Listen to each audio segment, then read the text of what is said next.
Hello, good evening, and welcome with sound. You guys keep asking, you keep trying to catch me out, and you keep failing. I'm a professional, definitely.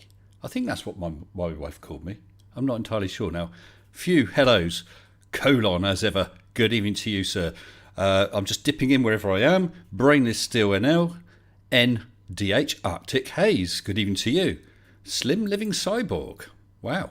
And Mark, good evening. Robert Adset, Rainer Fuchs, Demon Orb, 9 o'clock hero. Oh, actually, a couple of you may get a mention in a little while. I can't remember who exactly. Clive Wells, hello to you. Now Pinion, hello. And I don't know if Little Miss Now is watching, but if you are, hi, take care. The Turtle Moves, did you pay the sound guy? Get out. Christopher Bell, but if he gets to turn the mic on. What is it with you people? There's a distinct lack of trust in my abilities. And let's carry on backwards. Stop believing, start thinking. Any mage news? Got that on my list. I will tell you that. Thank you. Turtle Moose, Observer. What's this? Making breakfast. Key Weasel, good morning to you. It's a bit late for morning, though. After this, I'm off to bed. Mohammed Shafiq. Was in here earlier on. I hope you're still here, Mo. Good evening to you. Not chatted for a while. Hope everything's going fine, my friend. Brainery, Demon Orb, David Akerman, and that's just. Oh, I think that is the top of the chat. Top of the chat to you. Top of the chat. Well, I hope you're all doing well. Oh, and down at the bottom we got Anma and John Sugard. Don't know, from Denmark. I don't know. Well, at least I didn't just say Sogard, but then maybe it is Sogard.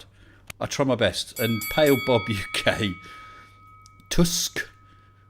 Jim's Mind. Paparrot. Hello, Pip. And Robert Golding. One more, Steve I. Anyone else? Apart from you, Dr. Osiris. Anyone else? Sorry, I can't spend the whole evening. Otherwise, what we might as well do is email me a list of people. I'll read it all out, pre-record it, just play it, and we can all go home and do something less boring instead. We could do that. I've got a couple of things tonight. Actually, let's start with Mage, since that was mentioned. Mage 2. Slight redesign. It's not 100% definite, but it looks like what we have is the wide-angle camera, just for the view. We've got the narrow experimental camera replaced, which is now a 4K version, so that's for the good. That's the experimental one, will have the reference frame lines in front of it, and we've got an upward-facing balloon cam. What we're also looking to put in is a probe to enable us to measure the air pressure. I want to shove that blinking atmospheric pressure down Nathan Oakley's fat neck. Oh, did I say that out loud? Oh well. I hope you all saw that and could put up with Nathan Oakley on my last video, because it does seem to have, let me have a quick look, it does seem to have done rather well.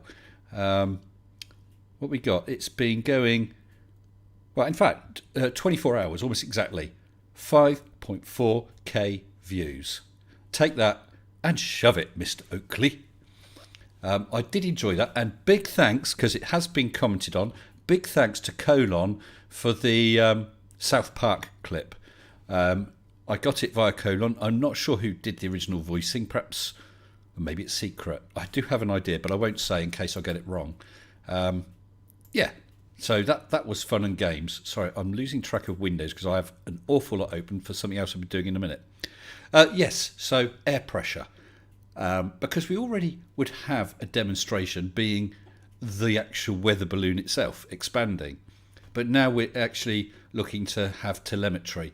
And the height we're going to, we should be under 1% atmospheric air pressure. If only we can punch our way through that container, god damn it.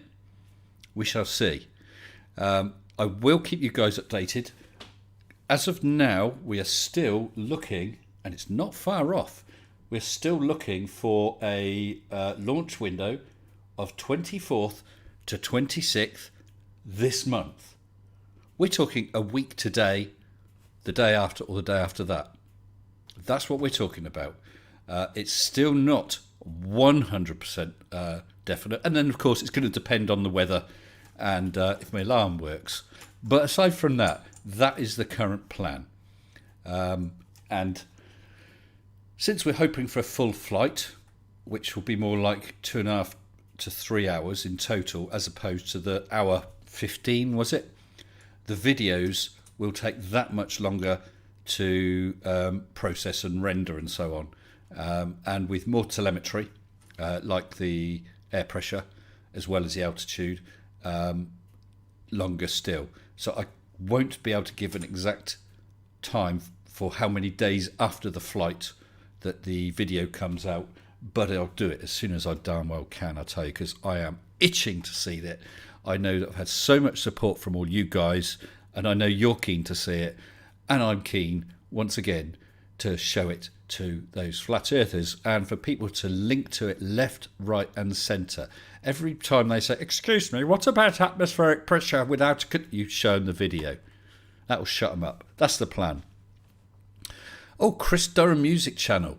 Mr. Sensible, I thought it was Spurs that was the air pressure expert.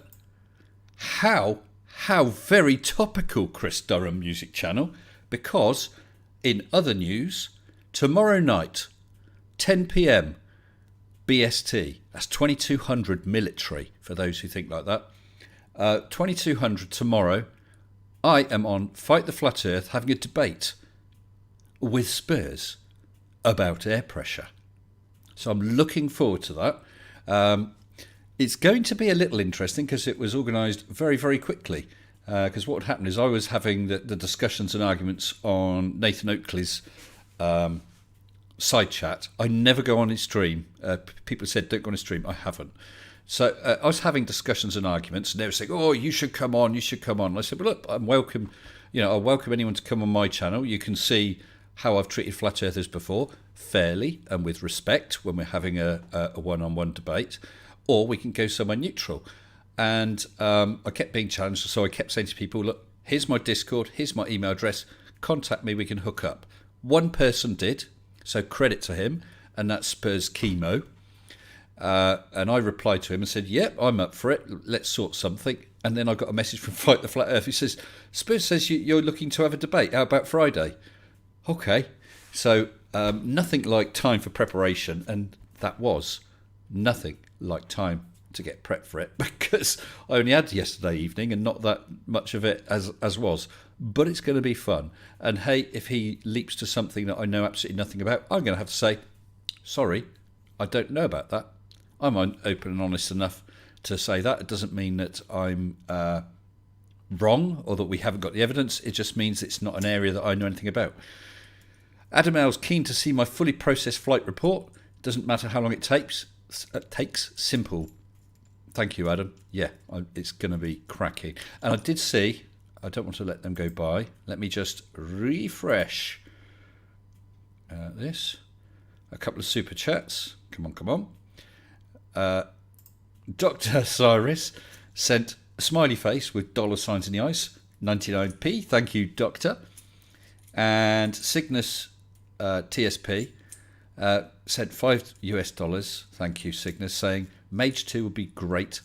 I have faith in you. Also, we need to get you to 10k subs. It's a crime you're not there yet. Absolutely. Please make sure you ring 101 or 999 if you think it's an emergency, and make sure that your local police force, or 911 if you're in the States, make sure your local police force is aware of this heinous crime and that they do some investigation and sort it out at once. Thank you for the support, Cygnus. Really appreciate it. Spurs' response is just nah. Well, I have seen Spurs a couple times, but not for a long time. And I don't recall much about him. I don't remember his topic area. What I do seem to remember, if I'm thinking of the right guy, is he was debating Fight, and Fight or someone would put some evidence, and he actually did seem to think about it and take things on board. I'm afraid I'm going to, or wing it's the wrong word, but I'm having to go into it tomorrow without really knowing his. Well, someone's talking about his tactics because I've just not had the time because I've been at work. Yeah. So, how do Mr. Jones 72? I hope. Quick personal message to you, Mr. J. I hope you got my message. I DM'd you. It is meant as an honest and polite message. I hope you take that in the way that I sent it. Brilliant stuff. Incidentally, Mr. Jones 1972 is one of a few people, I didn't have this on my list, one of a few people who has sent in a 1-minute debunk video. I have a few. I want more. So if you fancy having a crack at this, we've done it once before, several months ago, a 1-minute flat earth or other conspiracy debunk, which I steer clear of politics, a 1-minute debunk of some conspiracy. You don't have to have a channel. You don't have to have fancy camera equipment. You can film it on your phone if you like. You don't have to appear on screen. We're not worried about fancy editing or fancy music or anything like that. It's just a little bit of fun to make a debunk video that lasts for no more than 1 minute, and that is hard. Maybe I should have a go. Maybe I should shut up before I talk myself into doing it, because that is hard. And then we'll put them together on a show. Maybe, I was thinking, maybe do it on a live stream with some sort of friendly voting. Not as in the best technical one or whatever, but perhaps the most interesting or thought-provoking 1-minute debunk video, and just have a friendly vote. Maybe not. Maybe we just show them just for pure enjoyment. Well, have a think about that. So, yeah, if you want to do that, you can either email me. Link should be below, but it's mr-sensible@hotmail.com. Or you can hop onto my Discord and just DM me. If you do have a YouTube channel, you can upload it to your channel as unlisted and just send me the link and I'll download it. I think we want videos that have not been out before. So if you have got a video, cut it down to a minute. That's fair enough. But if you've got a 1-minute video, or maybe I shouldn't cut it down to that. It's a chance for people just to get something out there. For those who have channels and want the publicity, it's a chance for that. If you're a smaller channel than me, if you're a bigger channel, hey, it's publicity for me. I don't care. Just for fun. Wow. Do you know what I thought? I've got nothing to say tonight, and I haven't bloody shut up, have I? I just haven't shut up. We've got some new people in. Oh, did I see Crafty Keeler in there? Hello, Crafty. Potato Andy Donnelly. Donna Nobel. When will Mage 2 start? Donna, you must have just missed that. The planned launch window is 24th to 26th of this month. That's starting a week today. Okay, so depending on weather and other things like that, that's the current plan. Gary Isle White, Martin H, and Neil Sullivan. Hello. Once my new video card's in, probably won't need the flat earth stuff to keep me occupied. Yes, well, that's quite interesting you saying that, Neil. I mentioned on my last stream, I think it was talking about it. Is flat earth dying? Because there's a lot less stuff out there. And do you know what happened to me? I think it was yesterday, and I think it was Where's Wally, but I could be wrong.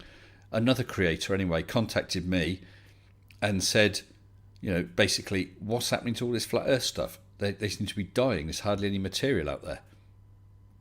I honestly think that's the case. I think we've gone certainly way past the peak. We've seen them sort of slowing down. There is a distinct lack.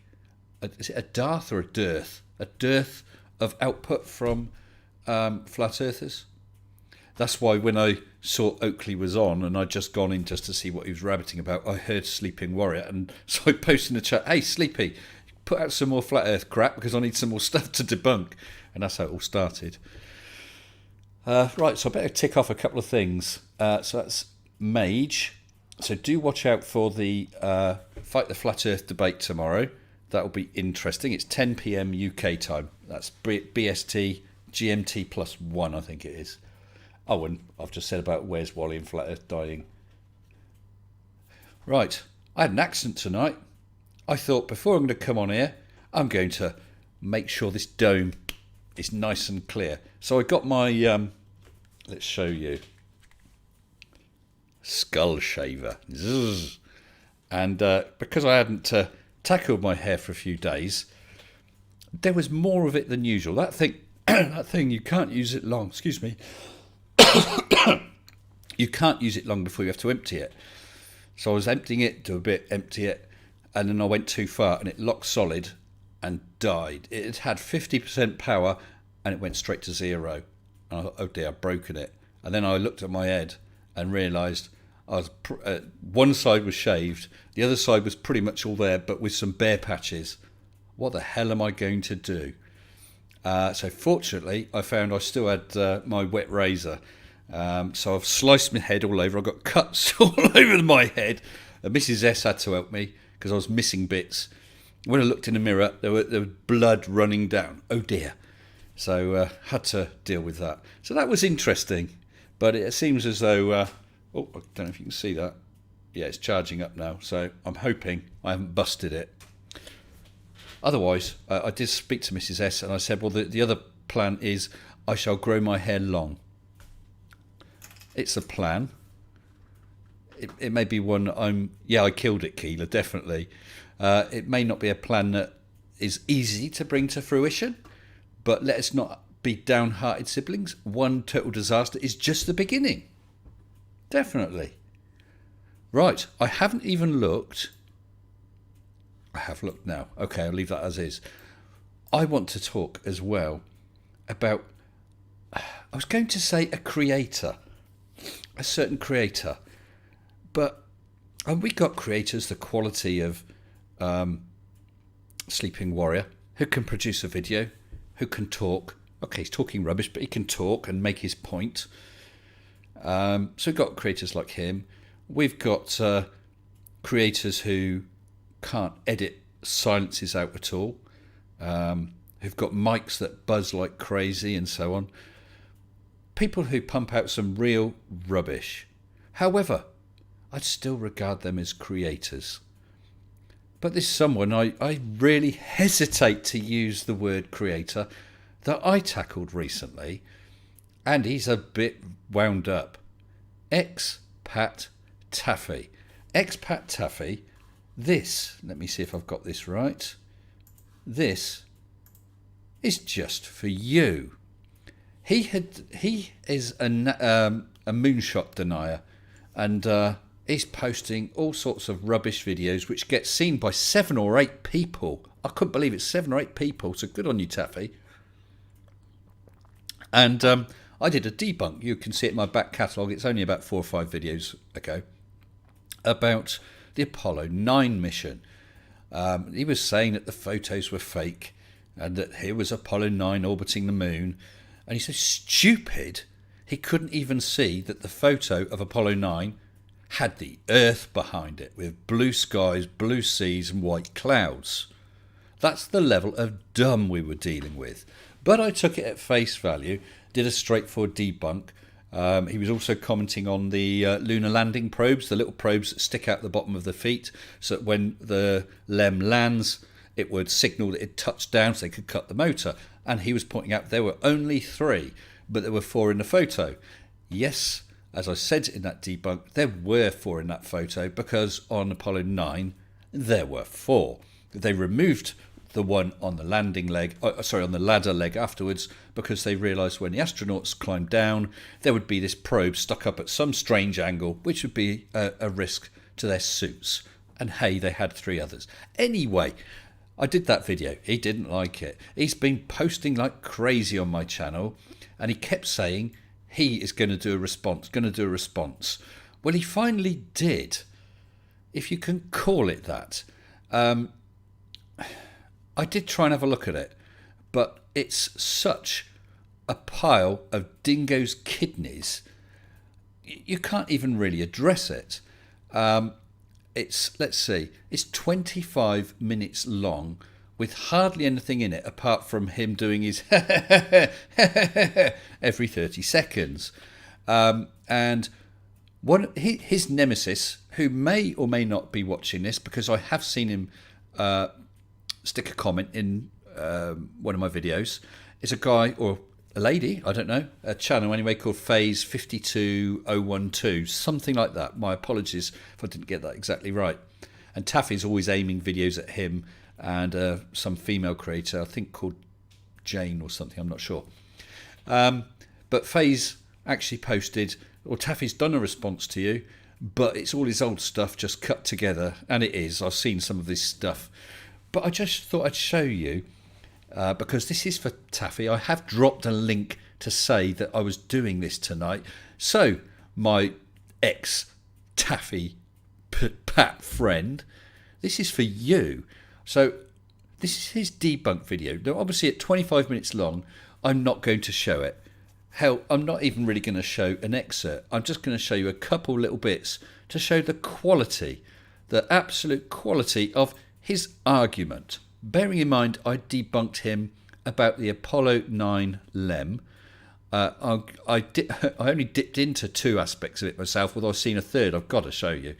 So you can see the quality of this. Let me just make sure it's loaded up, and sound is on for that. Okay. Actually, I'm going to turn off the topic.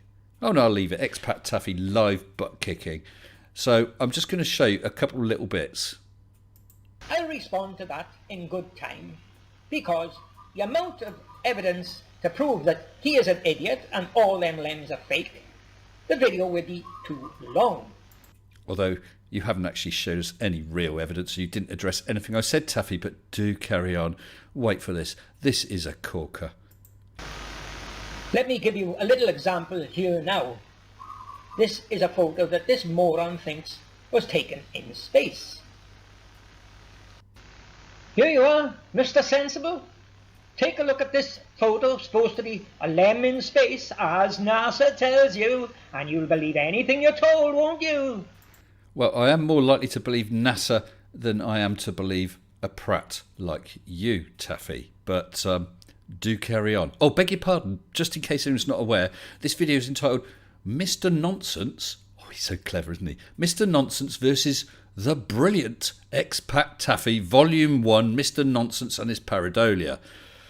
Catchy title, Taffy, but carry on. They tell you shit is toothpaste, good toothpaste, you'll use it. Now look at this photo here, AS16-118-18894. You could have just put a link to the picture in your description, but that's beyond you, isn't it, Taffy? Okay, NASA says it's in space. Okay, Mr. Sensible. Now what we're going to do is have a look at that with it brightened up a bit. Wow, wow, wow, look at that, brightened up 2 full sections, Mr. Sensible. Just look at that. It's a LEM cut out with the scissors. Well, I had to look for that image, Taffy, me old prat. The only one I could find online was a JPEG, which was 450 by 450 pixels, i.e. a small JPEG. And I don't know if you're aware, but JPEG is a compression standard. Those are compression artifacts. That is such a distorted image because of JPEG compression and the fact that you've blown it up from a small size. That's absolutely ridiculous. That is about the best evidence you present during this. But I did delve in. Let me just find it, because he waffles an awful lot. He talks about craters on the moon not being real or something. But then he's got this corker about this rock. Now, what do you think he might say about this rock? Well, let's have a listen. Out and enlarged him. And already, if you've got an eye for detail, you can see the detail, but I'll give you another better look. There you are, Mr. Non-Sensible. I've brightened him up a bit for you, and what you can distinctly see is 2 white eyeballs, each with a black pupil in the middle. You can see a nose, you can see a top lip, you can see a bottom lip, you can even see a set of teeth. So, you expect me to debunk? I'm going to do something I don't ever do on this channel. So, Mr. Expat Taffy, do you expect me to debunk this shit? This is not evidence. You've got a rock that if you look at it with a squint, has has aspects in this particular photo that happen to look like a head. If NASA was faking this, do you really think that they would put, statues' heads or something in the scene? Or is this one of your whistleblower's clues? What a load of crap. You expect me to respond to all this as serious debunking of the Apollo moon landings, and as someone, 9 o'clock hero saying he's a Mudfossil University student. Yeah, he might be 9, but I think he actually failed. And so that was as far as I got to his video, and I did comment. He's actually got this on several channels. I did comment on one of his channels about those two, but just tonight I delved forward to see if there's anything else, because it was a lot of him talking, and there was another. Oh, here we go. How about this? Features of a pig's face. His right eyelid is closed, winking. Left eye is open. Snout and mouth. What a load of utter tosh. You think that this is stuff that we should look to waste our time trying to debunk? What an idiot. I've already spent too much time on you, and I won't be spending any more. But there's more, isn't there, Taffy? Because Taffy had posted many messages to just about all and sundry on my channel. Whether they were talking about any of this or not, he would be replying. Tonight, because I try and keep up as best I can with held comments. Comments are held because they perhaps look like spam, or they've got links in, or potential swear words. I'll allow swearing, just not certain words, shall we say. So I go through and check the links, make sure they're valid and suitable, as in not porn bombing or something like that, and I allow the comments. And I've done that with Taffy. He had posted links to a couple of his videos, and I allowed that, and then I'd noticed that he'd put the same one several times, so I didn't allow it any further and just said, look, you posted your link, that's fine, don't do that. Well, tonight I went in and I've just created a little 1-minute video just to show you. Taffy, this is for you. Let me just make sure I'm looking at the right window. I just have to adjust it a little. Okay. So this is what I found when I went onto my YouTube studio to review comments. I'm just recording this for posterity, just in case of any blowback. Following my video about expat Taffy, he's been spamming my channel like a bugger. I've just been going through comments, and we get to, where are we? Somewhere around here. Sky Wizard List has got a message. Expat Taffy, expat Taffy, expat Taffy, posting the same link over and over again. I've already cleared a load of these out. Tiffany posts a message, expat Taffy. Black Hole Ball, expat Taffy. Dog Walker, expat Taffy. The same link over and over and over and over again. And I had already warned him. I said, I've allowed you link, but stop spamming it. So now, expat Taffy, you're hidden. Your own fault. You're a chuffing idiot.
Thanks, guys. Sorry about that.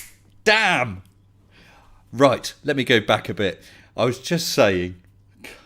So, Taffy, you have blown it.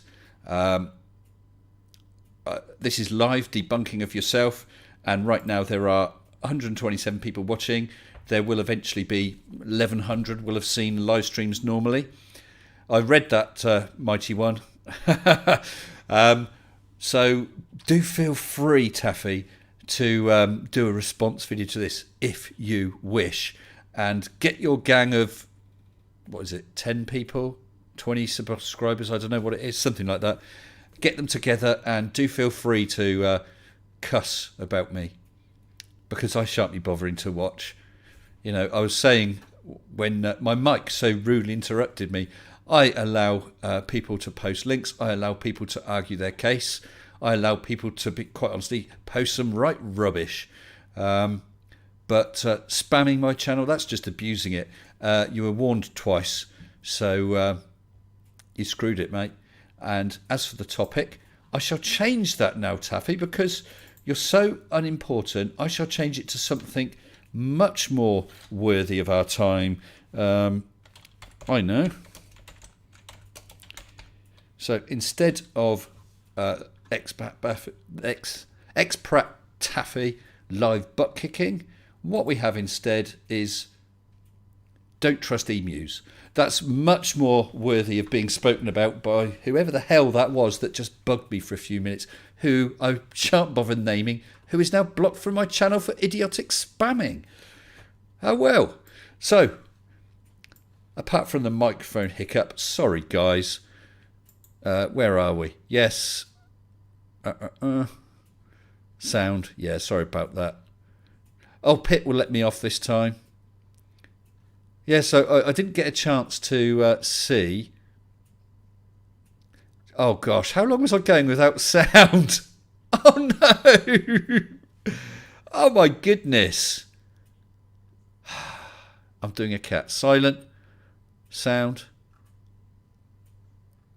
Where did the sound go?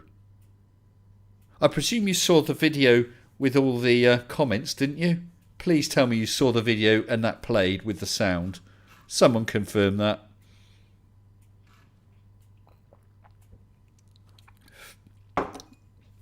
Quite long. Thanks, Pip. But did the video with all his comments show? Please.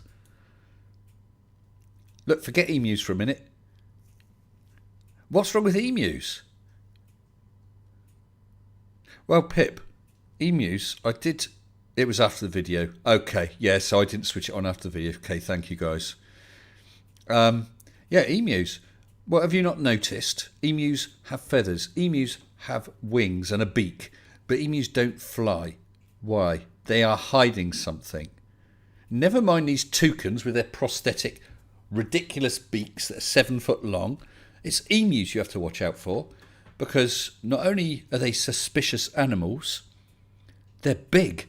And they could make you jump. They could do all sorts of things. Tusk, perhaps comment of the night. If you ignore a big emu, is it being ostrich-sized? Ha ha! But Clive Wells, I don't believe you, sir. Somebody, no, don't ban him. But Clive, I can't put up with comments like that saying I was muted from the start of the stream. Emu, the cow of Australia. Same for chickens. What's wrong with chickens? Nothing wrong with chickens. You have chickens, you know, with some nice roast potatoes. Nothing wrong with them at all. But have you ever had a Sunday lunch with an emu? No, because nobody has emu for Sunday lunch. Kiwis, penguins, ostriches, and moas. Moas? FE peer review. Listen, I'm sorry, missed the start of the stream. Just ignore the quiet bit somewhere, you know, a few minutes ago. It's very short, but just ignore it. They're bloody big, taller than a car. Electric cows. Ha ha! Chickens don't fly. Yeah, well, that's true. They don't fly. But I think you can trust a chicken. They give you eggs. What have emus ever done for us? Eh? What have they ever done for us? And don't come along with that aqueduct rubbish, because emus didn't do aqueducts, did they? They didn't do aqueducts, education system, public order, water, none of it. None of that is down to emus. Jim's mind ate emu for lunch. I've had, was it ostrich? Oh, kangaroo. I had kangaroo burgers. A bit meaty for my taste. Yeah, chickens do give it a good try at flying. That's right. I see we've got a couple of people in the chat, which I'll bring in just a second. Just thought of something else, because actually I owe something to someone. I owe massive thanks to someone, and I want to say this massive thanks directly to that person. Actually, it's more than one person. Directly to them right here and right now. I want to thank each and every one of you guys who have been so supportive during my cigarette trials. I now have 2 e-cigs. This was my original one, which is great, but it'd been getting a bit flaky. Occasionally it would just switch off, and I'd have to switch it back on again. Switch off. Really hard, I couldn't work it out. And I got out the car about 2 days ago, dropped it on the floor, and it stopped. Then I worked out that the batteries, they're odd batteries that don't have the little battery post on the top. They were relying on the lid pressing tight, and it worked loose. So I thought, oh dear, it's on its way out. I can't get caught without one. Otherwise, what will I be doing? I'll be getting some tobacco. So I did a flurf fix on it. I got some tin foil, rolled it up into a ball, put it on the end of the battery just to pack it out a bit, and it worked. So that's working well. But I realised how risky that was. So I went out and bought a Digi backup one. Isn't it cute? Oh, yeah. And it's lovely. And it's got, what is it? Hold on. Lemon sherbet flavour. I never tried that before. And I took the first puff of it. It smells like toilet cleaner. It smelled awful. But, in fact, I've really got quite into it. So the news is that, yes, I have still been sticking... Oh, you couldn't see that because of the green, could you? Oh, that's a shame. Never mind. Still been sticking to my e-cigs. I have not had one cigarette. Sat in here about an hour before the stream. Mrs. Sensible was here. We're just talking, and we're just having a cup of tea. And I said, "Oh, I was just going to, sort of say, well, I'm going to have a quick fag before I." And that's UK for cigarette for my American friends. I just had. Oh, I'm not smoking, am I? It's been like that. It's not. I honestly don't understand it. It's not been hard. Today at work, I sat in the smoking area. Other times I've just been sitting on a bench somewhere, but I sat in the smoking area, and a puff of smoke came drifting past me. Oh, yeah, a cigarette. And I carried on. That was it. I cannot believe it. I think it's been that massive stress that I was talking about, which is been off my head, off my shoulders rather. And in fact, that massive stress had come, or part of it, come off my shoulders about a week ago, which is when I stopped smoking. Today I got paperwork through, and now everything is confirmed, and my family is no longer in potential financial jeopardy, which has been looming over me. It's through no fault of my own. No, I haven't gone taking stupid loans out with Three Fingers Tony or anything like that. But it's just life, with all the things that have happened. I'm not going to get into a long, sad story. But, these things happen, and I ended up with a number of things that needed sorting out. They are now sorted out, and it's official. So I think that that's probably the biggest thing. What's enabled me to move over to the e-cigs. So I shall leave it at that, because this show isn't about me. This show's all about me, Mr. Sensible, not Mr. Real Life person. So, as I said, I've got some people in the chat. Just before we go to them, I will quickly say thank you. Well, I'll say thank you to all of you, of course, who are in here tonight. Thank you to everyone who has super chatted. Thank you to all of you who are members. I've seen some members in here. They're the ones with the little circle with the S in it. I don't know why YouTube chose Nest, but I thought, well, sensible. That works quite well. And thank you to my lovely patrons. With massive thanks and appreciation to all my patrons, including new patrons Sharpworks, Ex-Penguin95, Stephen York, Ewe Closer, Wee Scott's Dog, Marconius, Jason, Kevin Seidel and Doc Brew, and my latest patron, Marius. Thank you all so very much. And I know my sound is working because I didn't dare switch the flipping thing off. That's what happened with that video. I switched it off for the video and forgot to switch it back on. Anyway, so let's go and get some of these fine people into chat. So I'm just going to work down the list. There are 3 guests there waiting. I shall bring them all in at once. I shall bring in Mr. Blue Marble Science. Good evening to you. Hello, Mr. Simpson. Sorry to rip you mid-conversation there. Okay. I'm also going to bring in Charisma. Hello to you. Hello. And you didn't get caught because you thought, oh dear, it's just happened to Blue. I don't want to get caught. Mid-conversation. Yeah, pretty much. And we also have Mr. Phil Ossifer of Nonsense. Oh, hello. Good evening. So hello, guys. I have talked my head off tonight for 40 minutes, no less. So I'm glad you're here because it gives us something. No, Tusk, I have got sound. Stop lying. Yes, they can't. Well, I can't hear you. Yeah. What? So, Sorry? well, I can hear you. So I can hear you. So you obviously had sound. Blue, can you? Hello, guy. Can you pick up Charisma? Yeah. Everything's working. Hello. I can totally not hear anybody. Yeah. Charisma. Hello. Yeah, Christmas here. I can't hear him, Phil. I can. Charisma. Yeah, I'm hearing it. What? I'm right here. Yeah, gotcha, pal. Gotcha. Yeah, there he is. Yeah, it's not funny, is it? Not funny when people What? lie about your sound. No, I said. Oh, no, I see.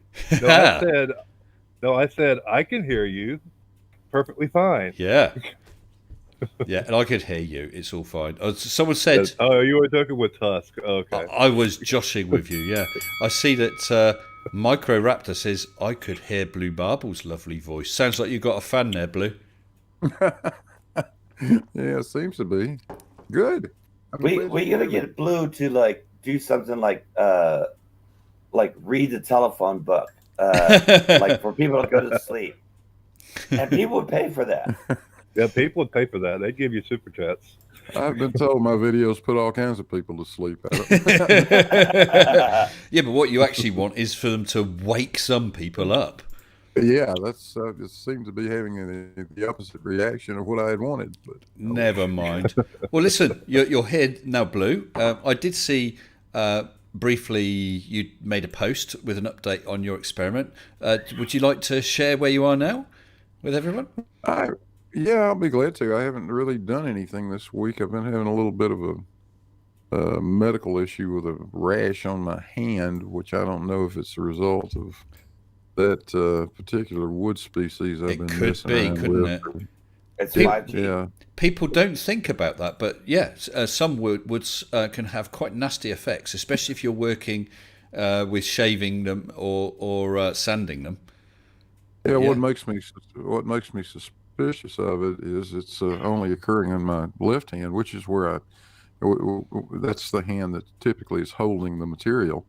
Normally, I've got a tool in my right hand. I'm not using it much, in terms of handling this stuff. So, but it's rather nasty, and I've got a doctor's appointment tomorrow to take a look at it. Well, I've got an ugly picture if anybody wants to see it, but you may not. no, probably not. Probably not. But There's I flesh wish rotting off and all that you stuff. well with that, Blue. I really, really do. And what I would say is, if it does turn out to be the wood, I guess there's precautions you can take, perhaps wearing gloves or whatever. But if need be, take a break from it and come back. I mean, I'm so looking forward to seeing the experiment when you reach that point. But yeah, nasty skin allergies. Yeah, I thought taking a few days off might make it better, and it hasn't gotten better. So I'll Well, be down seeing the doctor tomorrow morning and let him have a look at it. Yeah, well, and actually, but wearing rubber gloves doesn't bother me at all. I've got lots of, I buy those things 100 yeah. at the time. Well, Brian Shannon wonders if you've got Dutch elm disease. I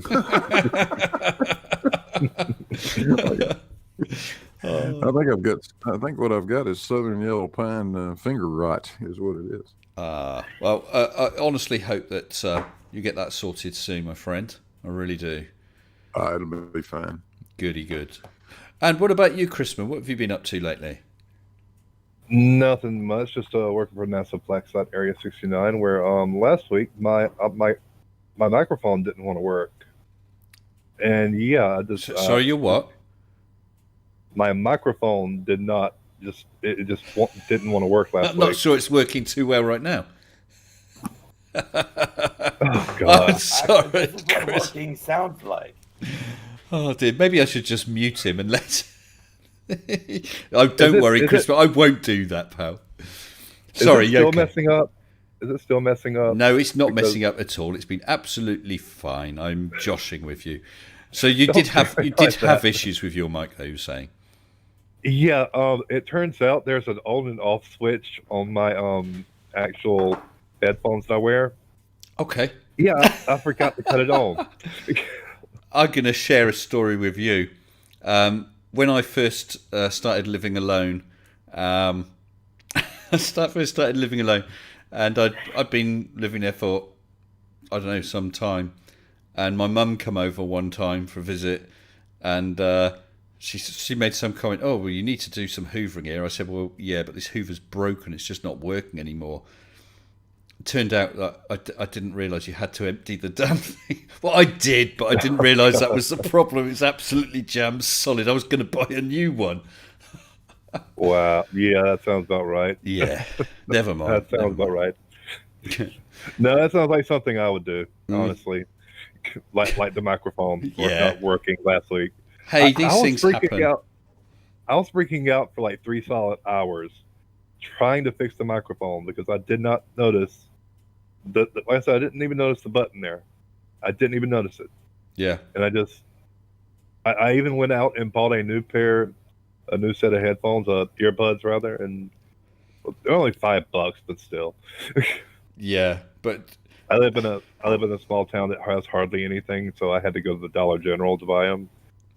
Yeah. these But things yeah. do happen, and it's really annoying. That was something else that happened when we moved house, when we moved here, and found our washing machine didn't work. So I called out the engineer, and I thought it got broken while I was moving it from the old house to the new house. Found that the door wasn't shut properly, so it didn't power God. up. It was shut, but not quite enough. He just went click. Yeah. Oh, it all burst to life. Well, that was 70 or 80 pounds down the pan, but never mind. Yeah. And what did Mrs. Really? Sensible? What do you think Mrs. Sensible did or said? I'll give you one guess. Idiot. Not really. She just bloody laughed at me. Or that, yeah. Yeah, yeah, Yeah, that's even worse. yeah, yeah. I feel bad enough for making a mistake. For that mistake costing me £80, and what do? You don't even call me an idiot. You just laugh at me. Thanks. Never mind. Anyway, how are you, philosopher of nonsense? What have you been up to, my friend? Just the usual no good. Actually, colon and blue saved my life earlier today because I apparently have developed cataracts, so my vision is significantly impaired now. Right. But they helped me get dark mode on my email because I couldn't see anything. Oh man. Yeah, anything that's on a white background and black text just disappears. Yeah. It like washes out to white. So I try to look at it, and the harder I look at it, the less I can see it. No, I understand exactly what you mean. White is actually also a very tiring colour to look at. Oh, and you think of, I was thinking of that today because an IT system I use, a new one, which is a Windows-based thing, it's almost all white with really fine and small black text on it. It's appalling. And yet the older stuff, you Yeah. think of earlier versions of Windows, it was grey. And the black text on grey is so much easier to... I mean, different people have different combinations that work better for them, but black text on grey is actually comparatively restful on your eyes. White is just about the worst choice. Yeah. Why do they even? Why Why is they it even? screaming at your eyes? Yeah, that's why I love that YouTube has dark mode, because white on black just it's so much. It pops out so much better than black on white. We see, I grew up when I started in IT. It was green screen stuff, so it's a black background with green text, and it was pretty large text. 80 characters across the screen. That was really nice and easy and clear to read. No issues The at good all. old Yeah. days. Yeah, But you tell the kids of today, and they won't believe you. because I remember Windows, I believe 3.1 had it was not black, but like a really dark gray on everything was a really dark gray, and it was so much easier on the eyes than just a white white background with black text. Yeah. Well, someone's S Thurston 2's just said, since Bill left Microsoft, look and feel standards went out the door. What I hate is I'm just looking. I'm using I can't think of the name of it. Firefox as my browser, and where I've got all the toolbar links to various sites, they're all flat. Whereas, of course, with earlier Windows, each one would have looked like a button, and it only turns into if I hover over. Yeah, only highlights if I move over it, and then it just highlights in a flat grey. I used to like nice buttons and so on. It felt like you were using a control panel or whatever. But even worse, on this system I've got at work, that's so much white. If you're not looking at something, it's invisible. Like a scroll bar isn't there until you move the mouse over it. But there's also, because it's like a multi-column screen, there are scroll bars partway across, but it's just blank. You move across and things start appearing and disappearing again. That's appalling when you're trying to use a system quickly and efficiently, having to wiggle your mouse around just to find out where the hell the button is or the scroll bar. Oh, it's especially when you have one of those features that blocks another, and you're just trying to get to the one underneath, and you have to do all this strange maneuvering to get around and say, no, not that one, this one. Yeah. I just hate when I lose the mouse on the screen and I cannot find the mouse no matter how much I move it around. I just want to interrupt 1 second, guys. I see our very good friend Multi TomTom has come on, and the first message I've seen, I've had to hold. TomTom, please don't say things like that. You know that I allow an awful lot on my channel. You know that I don't silence you for other opinions. But I don't know if you just saw that deleted message, did you? Yeah. That's just not appropriate, and I will not allow it on my channel.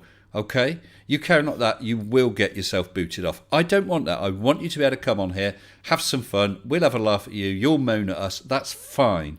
But none of that, okay? Thank you. That's your warning. Right, so we'll leave that. Sorry, what were you saying, Phil? I forgot.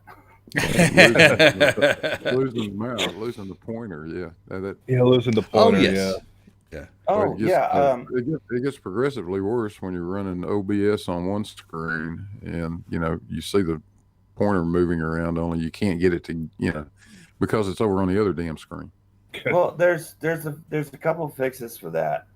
In accessibility options on Windows, you can turn on mouse trails. Oh, I hate mouse trails. And I think I hate mouse trails. And there's also something where you hit the control key and it will sort of do like a collapsing target on wherever the mouse pointer is. I mean, I do my my pointer so that as I pass over things, it changes colour, from white to black to whatever, so it's more obvious.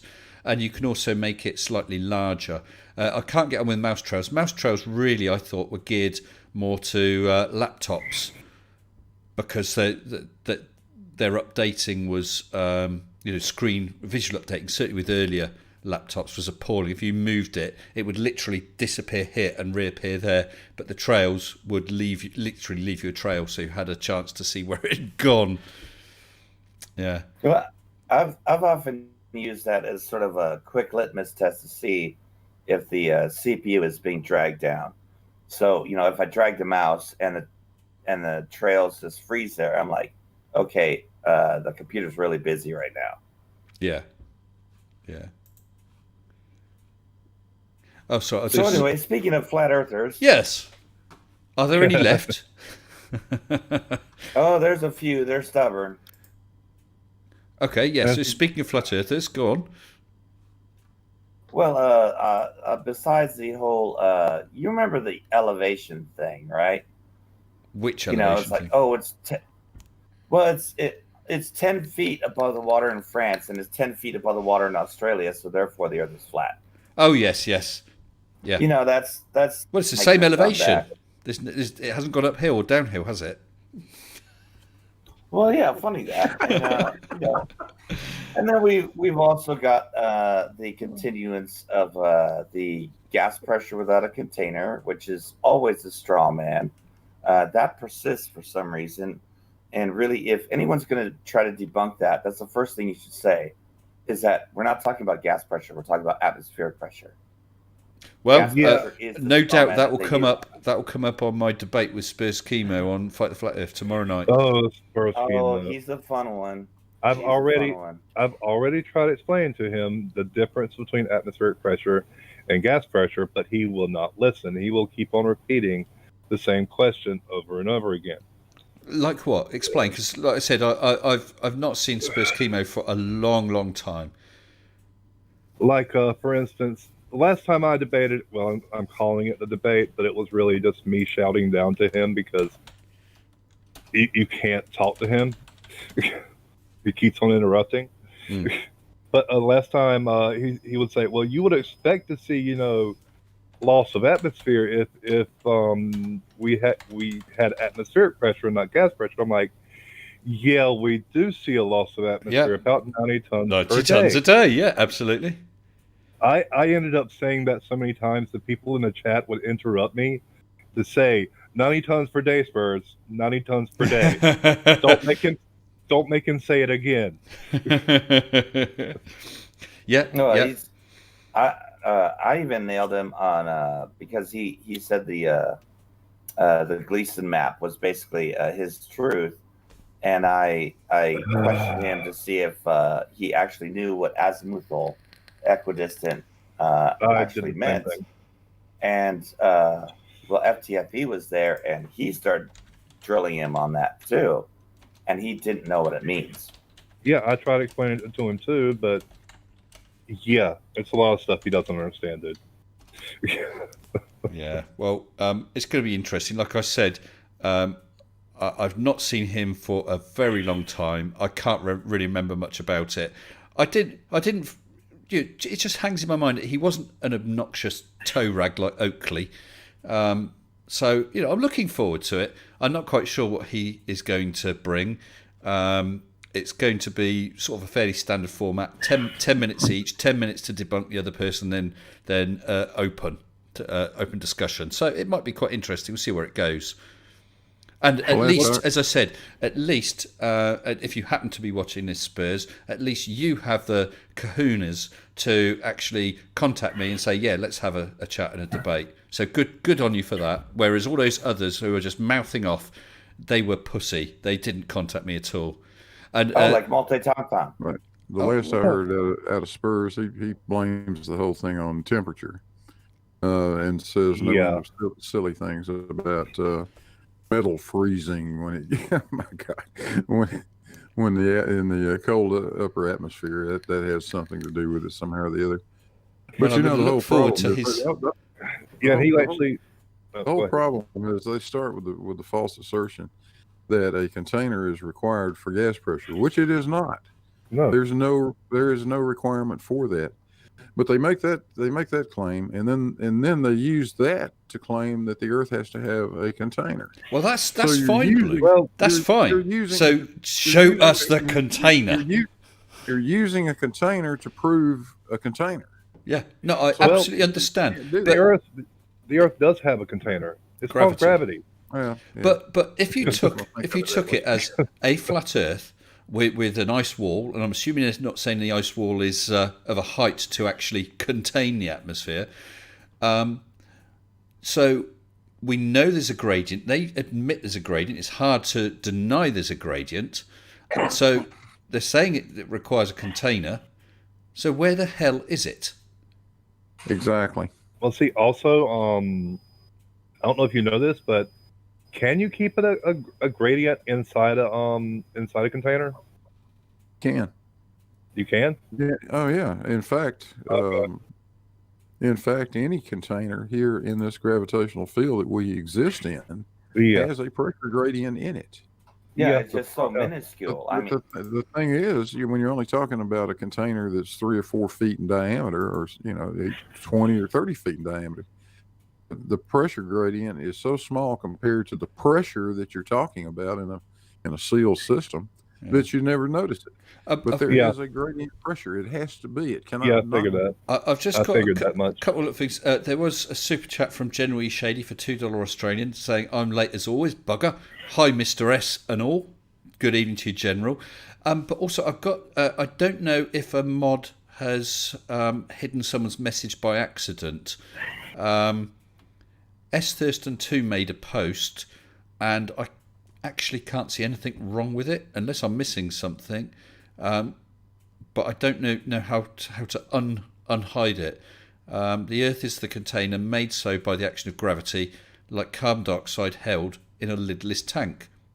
I don't disagree with that. There you go. I got it. I mean, if you had, let's say, you just so imagine, could I just say, apologies, S. Thurston 2. I don't know how that's happened, but I believe that post should have stood. My apologies. Okay, yeah, carry on, guys. Sorry. Oh yeah, I was just saying that if you had, like, if you envision your stand-up cylindrical propane tank, right? Yep. But imagine that tank is, say, 30 miles tall. You will still have a pressure gradient in that tank. It'll look just like the atmosphere too. Yeah, it's just like at that point, when you scale something up that big, then you can actually see the minuscule scale of that pressure gradient within it. It'll just be biased where more of the pressure is down at the bottom than at the top. I must admit, it's something I have a difficulty with, because and I'm quite willing to accept this. This could be my misunderstanding or just not grasping something here. If, let's say, you have a container that's 30 miles high, and you pump it up to 100 psi, okay, rather than our 14.7. So it's under a lot of pressure. Are you saying there would still be gradient? Absolutely. There would be. Yeah. The weight of the gas. Yeah, there's the weight of the gas above. Yeah. And you can take the barometric formula and apply it to any sea level pressure or bottom pressure, if you want to think of it that way. If you want to, that's how the barometric formula works. You put in the atmospheric pressure at sea level, and it shows you how the gradient decays with height, with altitude. And so no matter what pressure you pick to be at the bottom of the thing, 100 psi, 1000 psi, Yeah. you're still going to get a gradient all the way to the top. Yeah. No, I do understand, and I can sort of conceptualize that, but it sounds counterintuitive. But then we're used to containers, a few feet, maybe a few tens of feet if they're big containers tall, and so any That's right. gradient there is going to be next to nothing anyway. Yeah. That's exactly right. Imperceptible is the word. What always gets me is how they go on about the containers, because the definition of pressure is the gas pressing on the walls of the container, conveniently missing out or any other surface. Because let's say we got that tank and we've pressurised it, not stupidly, but let's say we've pressurised it because we've got 14.7 down here at sea level. Let's say we pressurised it to 17 or 18. So you could, I presume you could still breathe in that without it being an issue. So if you're stood in the middle of the container, you're not touching the walls. So does that mean you've not got a gas pressure of 17 or 18? No, of course. That gas pressure is throughout. And so you've got it stood in the middle, haven't you? So why are they insistent that it's only if you have walls. It And I functions don't. One, as oh a yeah, narrative. It suits their narrative. That's Yeah. why Yeah. that's all.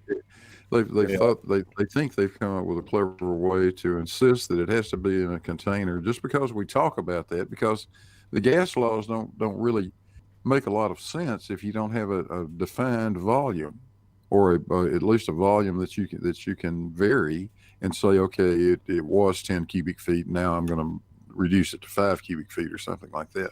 Oh, sorry, go on. That's the bottom end to it, I think. In the classic description you see of gas pressure being a result of the gas molecules bouncing off the walls of the containers, because when we talk about gas pressure, that's usually what we're talking about. We're talking about the pressure in a car tire, the pressure in a propane tank, or the pressure in some sealed container. So I think what they're not grasping is, it's not that you need a container to maintain a pressure. You need a container to maintain a pressure that is different than the ambient surrounding pressure. That's exactly right. Yeah, you need something to separate the pressure differential. Absolutely. And that's the only way you would. And so then they say, stop aha, but space is supposed to be 10 to the negative 17 torr. And as Sleeping Warrior said, why doesn't the atmosphere just fuck off into space? That's a quote. That's not my language. That's what he said. Well, I say quote, words to the effect of, because we got the gradient, of course. So at the point where you're meeting 10 to the negative 17 torr, then the amount of atmosphere is only the tiniest bit more than that. And as we said earlier on, you are losing some to space. Yeah, we are losing some. That's what a gradient is by definition. What's sitting next to 10 to the negative 17th is 10 to the negative 16th. Exactly. Well, there'll be something in between that, but of course, wouldn't there? I'm sure. Every decimal point in between that. Yeah, you can put every number you want to in between. It is a gradual decrease. That's what a gradient is. And if it was all density and buoyancy like they claim it would be, wouldn't the gases separate into like layers of xenon, carbon dioxide, oxygen? Yeah, absolutely. Yeah, like a buoyancy chamber. But we don't see we don't see that. No, we don't. Exactly. Well, air is all.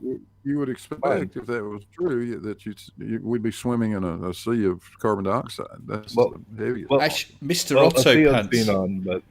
Mr. Otto Pants got exactly what I was saying. When you talk about 10 to the negative 17, and you said it'd be 10 to the negative 16 between. So I said, next to it. And I said, but what about something in between that? He said, it's a lot like transitional fossils argument for creationists. It's all or nothing. Absolutely. They can't. Yeah. So if you said, look, there's the transition between man and ape, they say, yeah, but what came between those two? It's an infinite. These kind of people don't see nuance. And see, the thing is, like, you can very easily debunk their argument about gas pressure without a container. I can do it right now. Can you hear me? Yeah. You can hear my voice, right? Yeah. Therefore, gas pressure without a container is debunked. Yeah. Because my voice is making your headphones the speakers physically push the air, creating a pressure wave that goes to your eardrum, which is translated to sound. Yeah. So if you can hear something, there is gas pressure without a container. Yeah. That's why you look at explosions.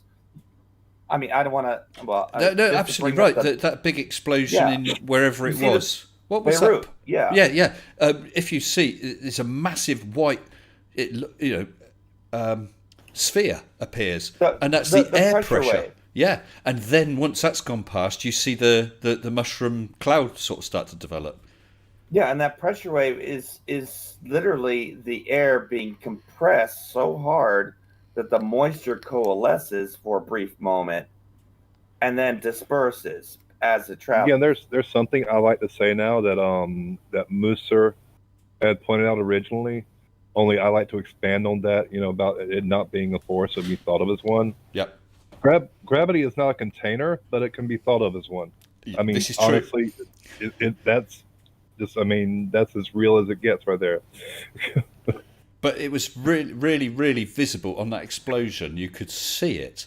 And I pointed out to my kids, look, you see that? That's not smoke. That's the pressure wave from it. Because then you see this poor family in their apartment filming it, and then they all get thrown backwards. It was astonishing, absolutely astonishing.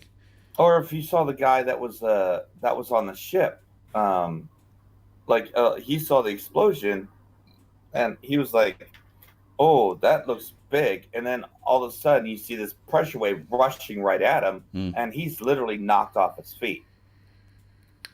Well, that wasn't just knocking him off his feet because of refraction. That was literally the pressure that knocked him off his feet. Because there was no pressure, container around it. There was no container around that. No. I'll just quickly read again. Super chat from General E. Shady again for $2 Australian dollars, saying GoFundMe, Hitman on Flirfs. Meh, I'll do it for free. Thank you, General Shady. Yeah, you're absolutely right. And of course, Fight, and I think I used it in a video as well, has shown the gas plasma in a fusion reactor.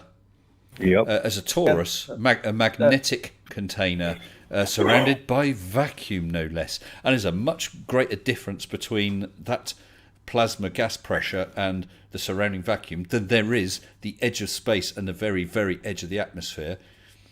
And of course, when they astronomers mentioned a few months back that they detected atmosphere out sort of beyond the moon, I saw some flat earthers say, see, the moon is in the Earth's atmosphere. Well, technically, yet, but you're only talking a few molecules.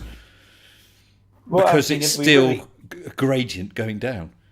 Yeah, if we really dug down, we could probably detect elements of the Earth's atmosphere as far as Saturn, really, because, that gas has left the planet, and if it's not being pulled in by the sun, it will make its way out there. And another question that he inevitably asked after that was, if the atmosphere keeps on getting pulled off the Earth, then how come we still have atmosphere?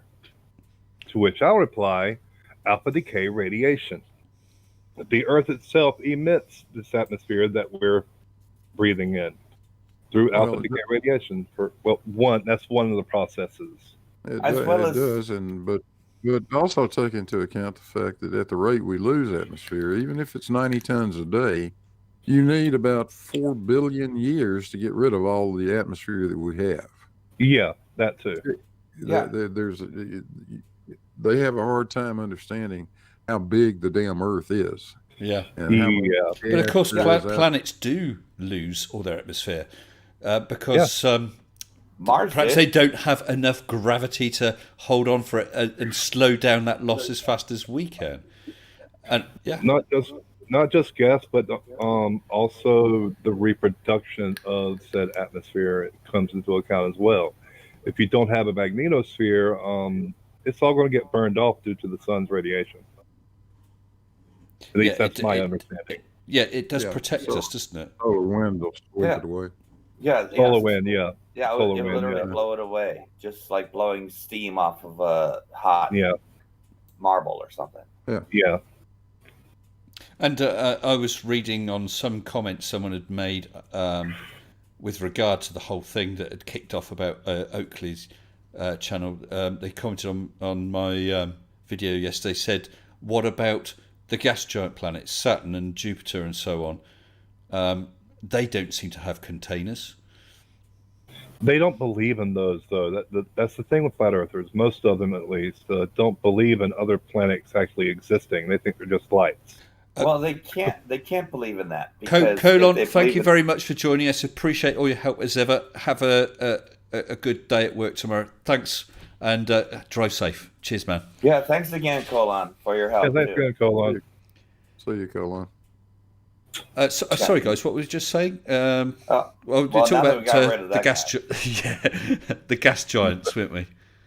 Well, yeah, Oh, yeah. they can't believe in that because then those planets would be spherical, and that would contradict their flat Earth theory. Yeah.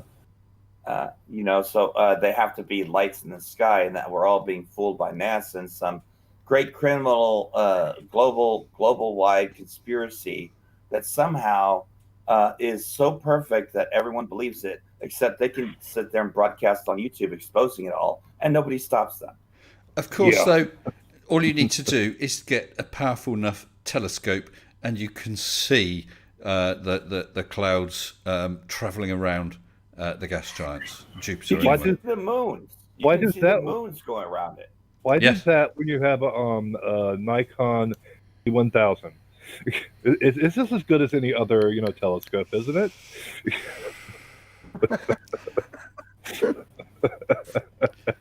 Oh, who was it? Someone put a comment about that. What's his name?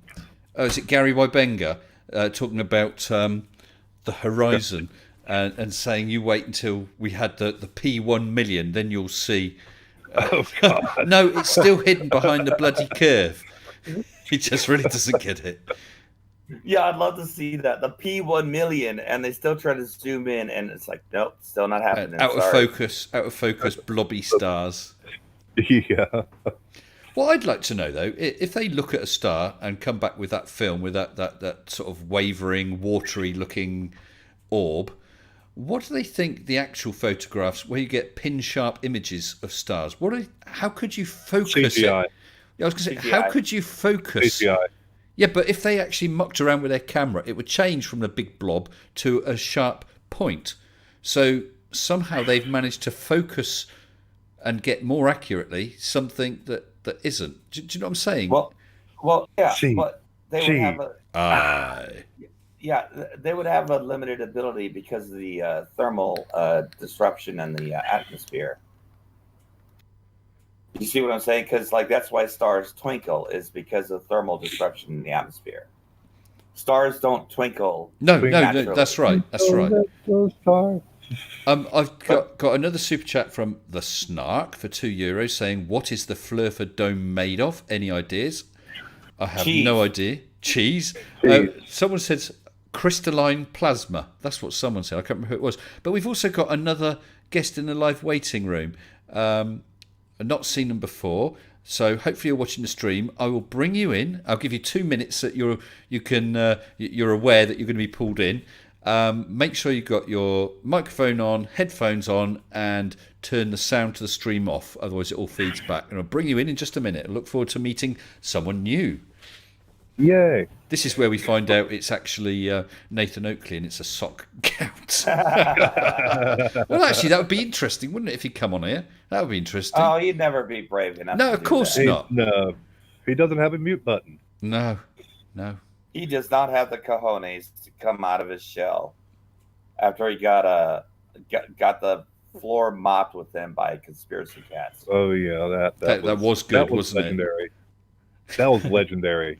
And when Sleepy said, to be fair, Cats, you didn't give him 10 seconds. Okay, so gave him 10 seconds. There's still nothing.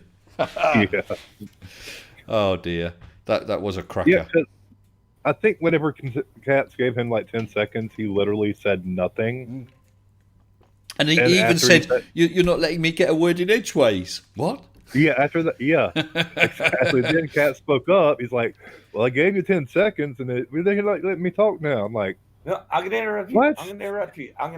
And of Every time course- you say something, I gotta interrupt you. Of course, You won't let me talk. being interrupted and not being given time to talk is something that would never happen on Purple Toy Channel, would it? Oh no. "No." Listen, No. let's bring in this person then. Hopefully they've girded their loins and they're ready to go. Hello, good evening. Is it Sviana? I'm gonna interrupt you. And of course, say something, I gotta interrupt you. Sviana, you need to turn off your stream sound. It would never happen on Purple Toy Channel, Mute would to it? YouTube. Oh, no. No. Let's bring in this person then. Mute YouTube. Ah, hello. Done There it. we go. Hello, good evening to you. Is it Sviana? Hello, Sviana? Oh no, they don't have the mic problems too. Oh, great. Well, I'll tell you what. If I... Hello, Svina? Okay. What I'll do is I'll have to pop you back in the live waiting room.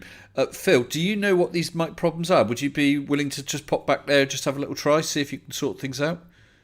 Yeah, well, are you going to let me back in? I'll let you back in again. I'll let you back in again. I'll give it one more try. Svina, are you there? Looks like they're talking, but we're not hearing anything. Okay, I'll pop you to... Hello? There it is. Hello? There it is. Try again, Svina.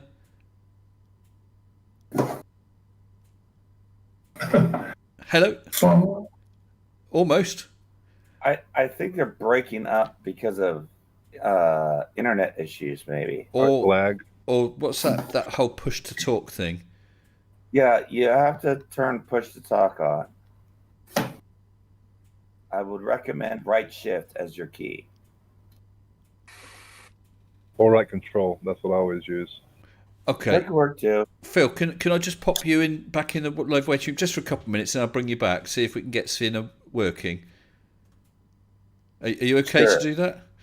Yeah, all right. I'll do tech support. Okay. You get extra credit for that, pal. All right. Cool. Okay. Okay, I'll pop you both back in there and give it a go. See if we can get anywhere. Thank you. Well, let's hope that Phil can get Svina going, because that's always nice to have someone new on the channel. Oh, yeah. So what have we got? Bill Devitt says you've got lag. Yeah, I'll tell you what, I don't know why. My PC runs at a decent speed. I have decent speed internet. But when I kick off live streaming, there is about 30-40 second lag. It is terrible. If you turn it down to low latency instead of high latency, that usually mitigates some of that lag. So I'm sorry, Christmas. Say that again. If before the well, you have to do this before the actual live stream, but if you turn it to low latency instead of high latency, that usually mitigates quite a bit of the lag. It can decrease it down to about 15. I will seconds. try that if I remember for next time. I did previously make some adjustment. I had to stop a stream, make an adjustment, knock something down, and start again when we had some of the YouTube buffering issues, and it helped. But that was quite a long time ago. I see Philosopher's there, and Svina's moved elsewhere. Let's bring Philosopher back. Hello, Phil. I see Svina jumped out of the live waiting room. What's happened? Yeah, no progress there. That was, I guess, like either the connection was too bad or something, but they could not get through it all. Never mind. Well, Svina, if you can hear me, perhaps it'll be worth trying another time when also Colon is around, so that he can spend some time, because he helps a lot of people. Colon's my sort of lead mod, and he'll hopefully be able to get you sorted. You can join us another time. We also have another person. The other person, Steve I. Were they talking okay, Phil? No, they weren't, unfortunately. No. Well, let's give them a quick try. See if we. Let's give them a try. And just to let Brad Wegner know, did we ever find the camera from Mage? No. And Q went back and had a look, couldn't find it. Okay, let's try Steve. Hello, Steve. Hello. Oh. Well, he's jumped out of the Discord. He's gone. Okay. That was quick. Oh, what a shame. Never mind. Well, that's a pretty resolute answer right there. Just definitely. Nope, not happening. Nope. Nope, not me. I'm not going on your... No! In the chat, Okay, it's an obligation of everyone that as soon as we do the Dell, we have to have the herd of Dells. Yeah. So everybody has to say no. That's tradition now. No. Anyway, so speaking of gas pressure without a container. Yeah. Well, maybe he's right, because Oakley's a container. He's nothing but a bag of wind. Yeah. Well, there is one place that there is a natural vacuum, and that is between his ears. So. Well, that's true. Yeah. Yeah. I'm just dropping a DM to Sienna in case you didn't hear that. Try again another night when Colon is in to try fix. Oh yeah, Blue's been awfully silent. I think he's trying to lurk here, and he's like trying to steal some sound samples or something from us. No, I'm just sitting here. And Blue's always hyper polite and switches off his mic left, right, and centre. I would do that, but for the fact that I'd forget to switch it back on again. Right. Yeah. Or- If the dog decides to come in and complain. He does from time to time. Or you're like me and forget that it even has an off button. Oh, by the way, birds aren't real. In case Yeah, you know. birds. Yeah, birds definitely aren't real. Yeah. Well, That's emus not- are, but I don't trust them. Yeah, don't trust emus. I mean, No. don't you remember the emu war, the Great Emu War? I missed that one. One. Oh, you should look it up sometime. It's hilarious. There was an actual. It was an actual war. I think it was in Australia, where there were an overpopulation of emus, and the emus decided to attack. And the emus won that, by the way, even though the people had guns. The emus won. Does Well, anyone hey, know what Christmas is talking about? Hey, hey, Christmas, your room, is it, how should I say, padded? 1932. 1932 Emu War. No, Well, that's I'll a real give you- thing, is it? yeah, I'll give you the Wikipedia entry to it. real I'm just quick. going to have a look. Emu War. Yeah, it's a real thing. Flip it is. 1932. Yeah, I told you. Would I lie? So I was right. You cannot trust emus. No, you can't trust emus. Well, No. thank you for that information. Oh, right. Steve I's just in chat saying he's in the garden with his telescope. Laptop Wi-Fi drop was a nice idea. Next time, maybe. Yeah, definitely, Steve. Anytime. Always welcome. That would be great. We'll catch you some other time. Oh, I see. You dropped the link to the Emu War. Yeah. Oh dear. Colon was going to say, now, I don't know if he did drop a link in chat. I don't have the link, but apparently on EIE network, I think it's Barman's Poker Night or something. I forget exactly. And he was going to let me know because I'd give it a shout out. I'm not sure what it is, but there's usually fun and games going on the EIE network. But Colon's not gone, so if he didn't drop the link, I forgot to. So my deepest apologies. Jeeves apologies. Yeah. Yes. So yeah, I didn't believe it at first when I heard. I thought it was just a joke. You know, like Australians Exactly. have these stupid jokes like the drop bear thing and everything. I was like, Well, no, they're dangerous, aren't they? oh, yeah, drop bears are super dangerous. Yeah, you From what shouldn't have a I've joke been told. about them. Yeah, they believe in gravity. Yeah, Yeah, yes, definitely. They Yeah, rely I thought- on gravity. So there you go. I thought- That's hard proof. Drop bears. but I thought it was a joke though, and I was like, I look it up and I'm like, holy crap, it's an actual thing. Like this is an actual thing that happened. Well, Thud's just Sorry, said, bro. quote, emus are just ostrich wannabes. That was said by an ostrich. Oh, and they're hateful too. They're really hateful They're that they hateful. can't be ostriches. Oh, Yeah. Demon, is that a link to the EIE network thing? I think it probably is. Oh, it's pub chat at 10 p.m. So that's been going for 44 minutes. So we didn't quite get them right at the beginning. I see. Well, that's a shame. Sorry, guys. I did and was quite happy to shill you out, but I forgot and Colon had to run, so it got missed. My apologies. My apologies. Hello, everyone's gone quiet now. Have I just muted the well. stream? No, well, just being polite, because you're like the host of the show and all. So, Oh, thanks, guys. I see Sienna's still in the arena. I've got a reply. Got a new computer and nothing is working. Okay, so try another time. Well, there's your problem right there.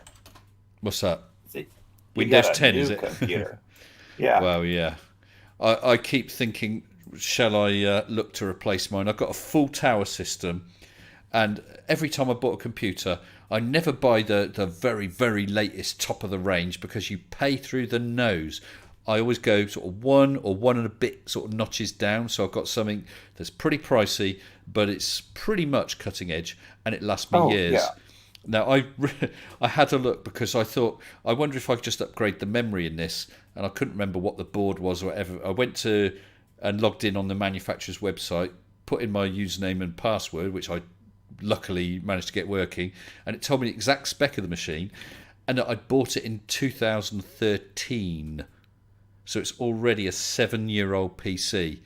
And so far, it's still coping. So I bought, that ahead of the curve, that I'm still on the curve. Though I think soon I shall be falling behind. Yeah. Well, the thing you want to do is like when you buy, because I want to buy a tower PC because you can just systematically upgrade that as time goes on. Well, that was the plan, but Well, the only time you really need to do any sort of serious upgrade, like replace the motherboard, is when the motherboard can't handle a CPU or GPU. But you'll be surprised that you can use a main board for a long time. And part of the problem is when you come to upgrade, you find, they've changed the connectors or the cabling or something like that, and you're stuffed. not always. Well, they've gotten rid of the AVG boards entirely, from what I understand, and they've gone straight to PCIe as far as graphics cards are concerned.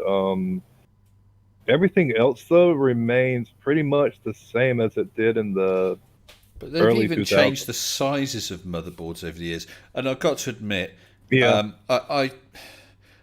sticking in another disk drive or something like that's fine, as long as the connectors are the same. And to my knowledge, they've not really changed.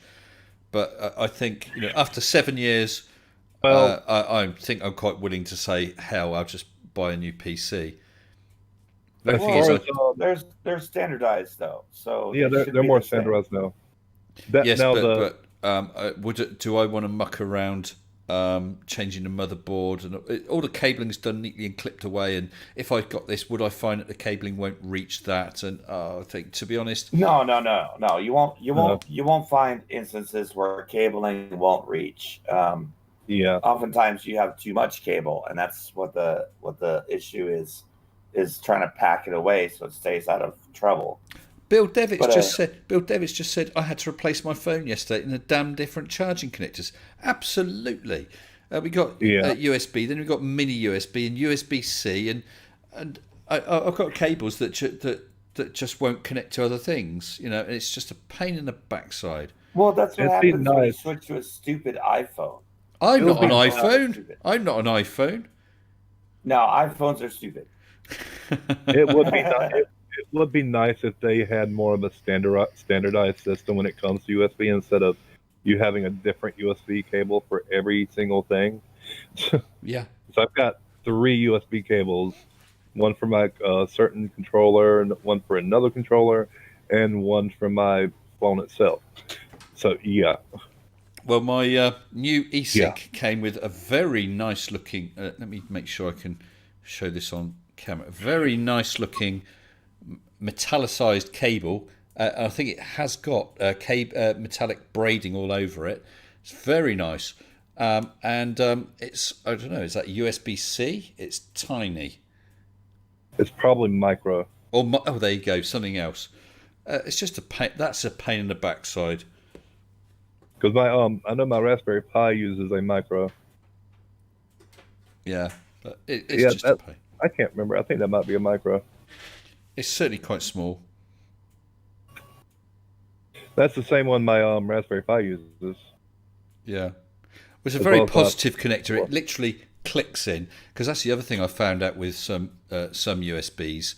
is not the rectangular end. This rectangular end is brilliant. That always sits in and locks in place. It's the other end with half the stuff. When I plug it in, if you move the item, the connector wobbles. Yeah.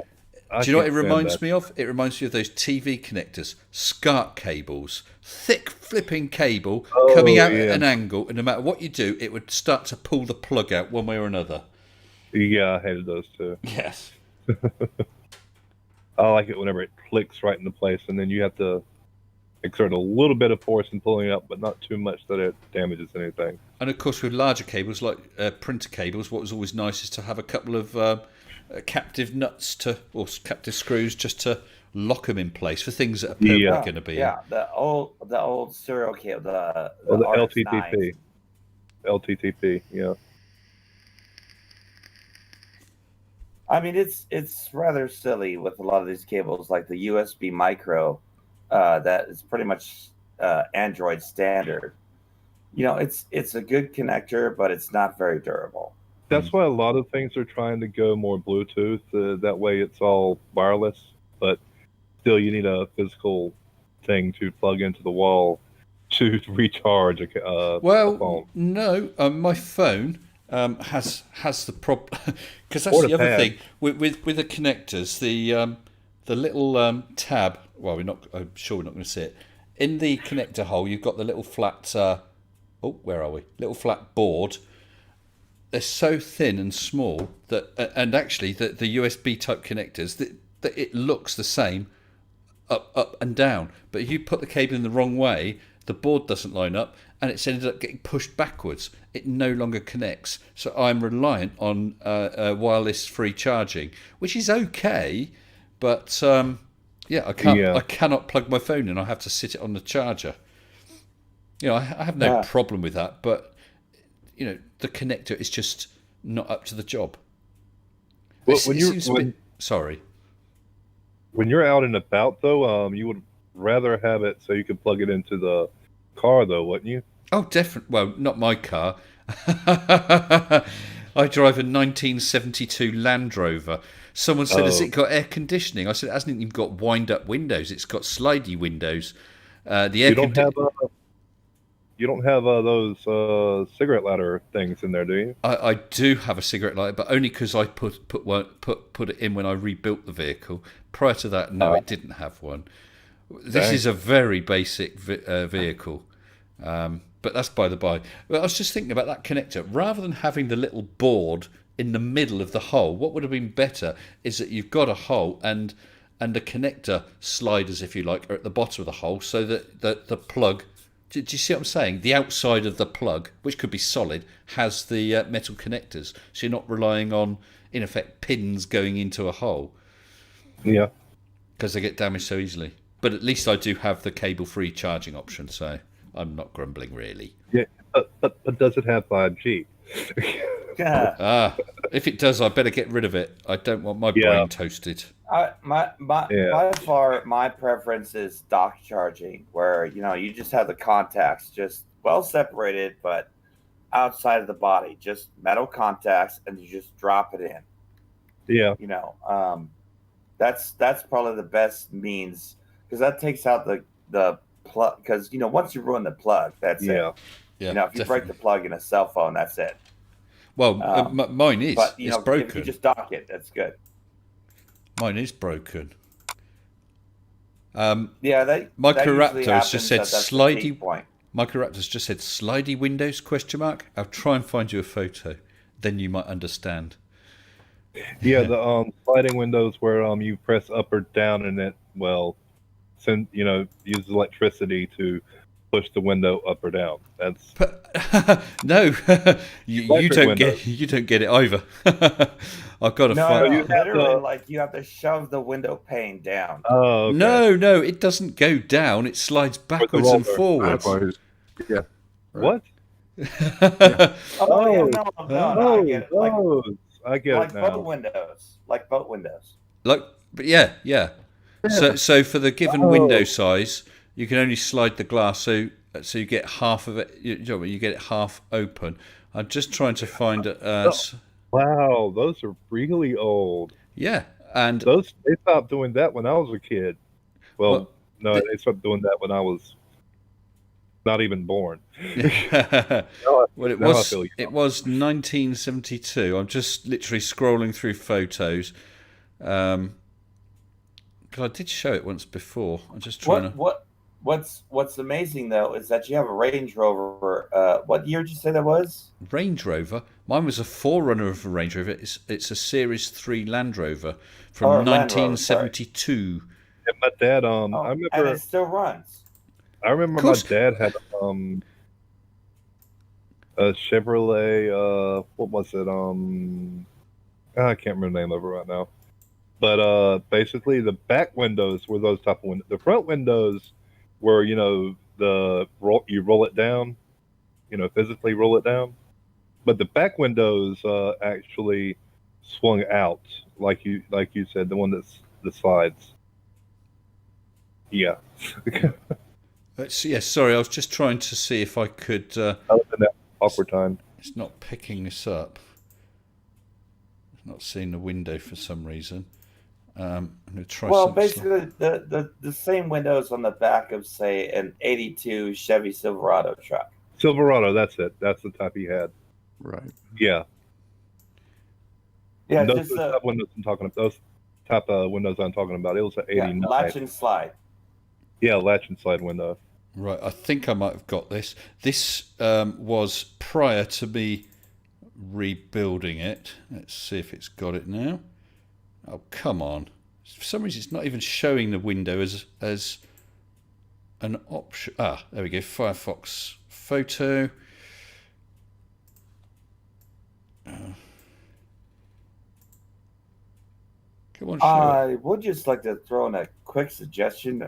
Maybe try Brave browser. It's a Chrome knockoff. No, But, no, I'm happy with my browser. It's not the browser that's the problem. There you go. It should be coming through. That Well, it was blocks ads too. that was prior to me rebuilding it. It was a total rebuild. I took it down to the chassis, threw the chassis away or cut it up, and rebuilt it on a brand new chassis. All the bolts, apart from the structural ones for suspension, all the bolts were replaced with stainless steel. I changed it to a soft top. I put in a heated windscreen, and let me think. I galvanised just about everything that didn't move, and I took so this is 1972 vehicle, and I bought a 1992 Land Rover Discovery, took the engine, broke the vehicle and sold the bits, which paid for it, and put the engine in there. So at the time of this photo, it was a 2.25 litre petrol that did about 13 or 14 miles to the gallon. By the time I finished, it's a 2.5 litre turbo diesel with the turbo taken off because I don't need it, and it would be scary because that's only got old drum brakes. And so the vehicle had done 100,000 miles. The engine I put in it had done 150,000 already, and I've done about 38,000 since I rebuilt it. But that's it as just prior to rebuild. I wonder if I've got a photo of it after. You could have left that turbo on, really, because that would actually have been better gas mileage. No, because all that does, that'll give you more power by enabling you by cramming more air in with the turbo to enable you to burn more fuel to get more power. But you see, that's got very vague steering. It's got cart spring suspension.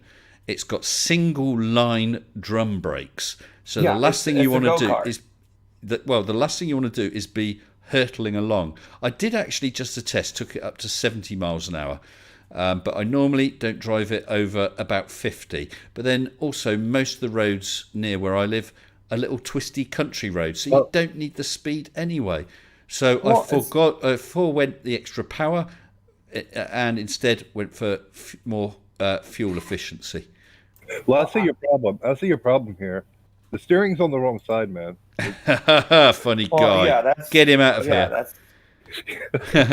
Right. Yeah, you're on the wrong side of the road. That's what's going on. That too. Here it is after I rebuilt it. That'll come through. It looks a bit different. But I don't know if you saw in the previous picture, the windows. Actually, I'm just going to flick back a second. You can see my elbow stuck out the window, Microraptor. That's a slidey window. That's all you get. But that's quite a difference between it. I repainted the whole thing. As I said, it's galvanised chassis. I put rock sliders on it, new new wiring harness, everything. It's basically a brand new vehicle, but it's 48 years old, and I used it today. I drive to work in it. It's my daily driver. Well, no, it's good to reuse the chassis, and just No, modernize it. I couldn't reuse the chassis. It had rusted out. Well, what you have of the chassis, the body and no, it's separate. It's a ladder. It's a ladder chassis. So I've got a brand new heavy duty galvanized chassis, and then rebuilt it with existing bodywork on there. But actually, that photo there with the black soft top, if you look in front of the driver's window, just below, you can see. Let me see. Zoom. You can see that flap. That's my air conditioning. You open a flap on the front of it. How cool is that? It's not going to go wrong, is it? Yeah, that thing. You don't have back to the day that thing dates back to the day when vehicles actually had chassis instead of a unibody. Not this monocoque, not this monocoque crap. You could in theory to pull the entire body off of that thing, and with the help of an egg crate, you could still drive it. Yes, and in fact, I don't know how it is in the States, Blue, but here, a vehicle is registered in a certain year. It maintains that registration and age, provided certain things aren't changed, and you get a total of 15 points for a vehicle. So, for instance, if you change the vehicle, you lose 1 point. Okay, if you change the suspension, you lose a point, and so on. And if you don't have enough points, they say no, that's not the same vehicle. In fact, because I changed the engine, I lost a point. But it's got the same gearbox, the same suspension. Swapping the chassis is a replacement part. It was the same style chassis, so that didn't count. So that still counts as a 1972 vehicle, and so it's an historic vehicle. So the insurance is cheap. And because of its age, I don't pay any, I don't know if you have it in the US, any road tax. And also, it's not even required to have an annual safety test, because they know that people that run vehicles this age have to do an awful lot of work to keep them good. And they look after them, and they do a comparatively low mileage. So they know it's going to be in good condition. Well, the road taxes here usually is handled by property taxes. So yeah. Okay. Yeah, and also like in the States, it'll be like if the vehicle's more than 20 years old, it's considered vintage. Yeah. So then you don't have to pass emissions. Yep. Which was really great for me and my Datsun 510, because I punched the catalytic converter out. And oh my God, I watched 30 horsepower just erupt from this engine. Well, over here, it used to be once they reached 25 years, you no longer had to pay the tax. You still had to get them tested. Then they froze it. And that year, which was 1972, which is why I bought a vehicle of that age, they let that roll. And then they unfroze it. So it's now any vehicle at 40 years old is considered historic and doesn't pay tax. But with regard to the emissions, because of the age of my vehicle, it doesn't require an emissions test, even though the engine that's in it is 20 years younger, and if it was still in its original vehicle, would have required a test. This is just how messed up the U.S. system is. Where I live, there is no emissions test. I live in South Carolina, which is on the east coast of the United States, better known as the worst coast. The least coast. The least coast, yeah. Where we don't do. What's that, Blue? Not the left coast. Yeah, there's the left No, coast. the best coast and the least coast. Well, yeah. The mighty one has just pointed out and said, Mr. Sensible, did you just reveal your number plate? Well, yes, I did. It was on there. But that's no good for anyone, as they can't get my identity from that. You'd have to have access to the police computers to be or the driving vehicle licensing authority to get that sort of information. And of course, every vehicle you drive past or walk past parked in the street, you can see their number plate. So it's not actually revealing anything. And Thud saying that's one ugly Jeep. Don't you swear at me. I don't mind you saying you don't like my Land Rover, but do not call it a Jeep. I thought it was pretty. How dare you call it a Chrysler product? That's disgusting. I actually thought it looked nice. I mean, Thank you. Me, I think it looks nice. Very It looks nice look. it'd be better looking if it wasn't that ugly beige color, but It's not beige. It's the original color. It's called sandstone. It does look, and I think that was in dull light. It does look. It's not beige. It's sandstone. Oh, I didn't know. It is sandstone. I didn't know you were so hip. Oh, I'll tell you what. Colors there. No, hold on. I think it looked better if it looked like pink. If it was pink, it would look awesome. Well, I found a daytime photo of it. Pink, my arse. A daytime. Was it going to show it? Wrong one. Right. This was. Let me think. This photo I'm going to show you was I think it was the day I completed. Maybe not, but no, it can't be. But here you go. It shows the colour of it a bit better. Then again, pink is my favorite color, so I'm a bit biased on pink. Also, I got to say, calling it sandstone, that's a hallmark of a married man right there, because a single guy would say, it's gray. It's brown. Terracotta? No, it's sandstone. Why? Because my wife said it is. No, it really is. That's the name of the paint. To me, it looks like a light creamy yellow in real life. Okay. That's what it looks like to me too. Yeah. That's what it looks like right there. Oh, It actually, looks nice. It looks nice though. I like the way it looks. It has that classic, feel to it. Absolutely. I'm finding all these photos. Now that was just after I It's all rebuilt it. classy. It is still 4-wheel drive, though, right? Absolutely. 4-wheel drive, 4 reverse gears, 16 forward gears. Oh, good. So you have that compound gear, so you can climb walls. Looks like Yeah. you could put about 8 MU in the back. Yeah. Yeah, it's got high range and low range, and then it's got an overdrive as well, so that doubles up the gears twice. But the scary speeds of 60 miles an hour. yeah, well, the reason is, you see, I like to keep things simple. The old, hold on, the old Land Rover. Oh, what's going on here? Right, the old Land Rover had rusted out. The chassis had rusted out underneath the carpets and the sound deadening. It was all manky and smelly and so on. So I got rid of all that. I've kept it absolutely simple. It's bare metal. Between you and the engine, all you've got is the bulkhead, a sheet of metal. So it is rather loud. So if you go over a 50, your ears start bleeding.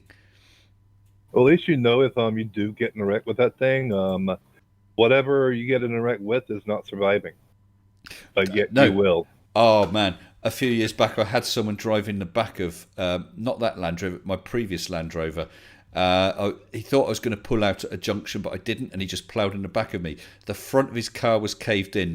The bonnet was bent up. The bumper, the fender was smashed. Coolant was leaking out of the radiator because that was smashed. The wings were pushed into the tyres, which got punctured. Basically, his front end was toast. Mine looked okay. And he said, I don't want to go for insurance. I'll pay for any damage. I said, well, okay, which you shouldn't really do. You can, but there's nothing to stop you, but it's a bit dangerous.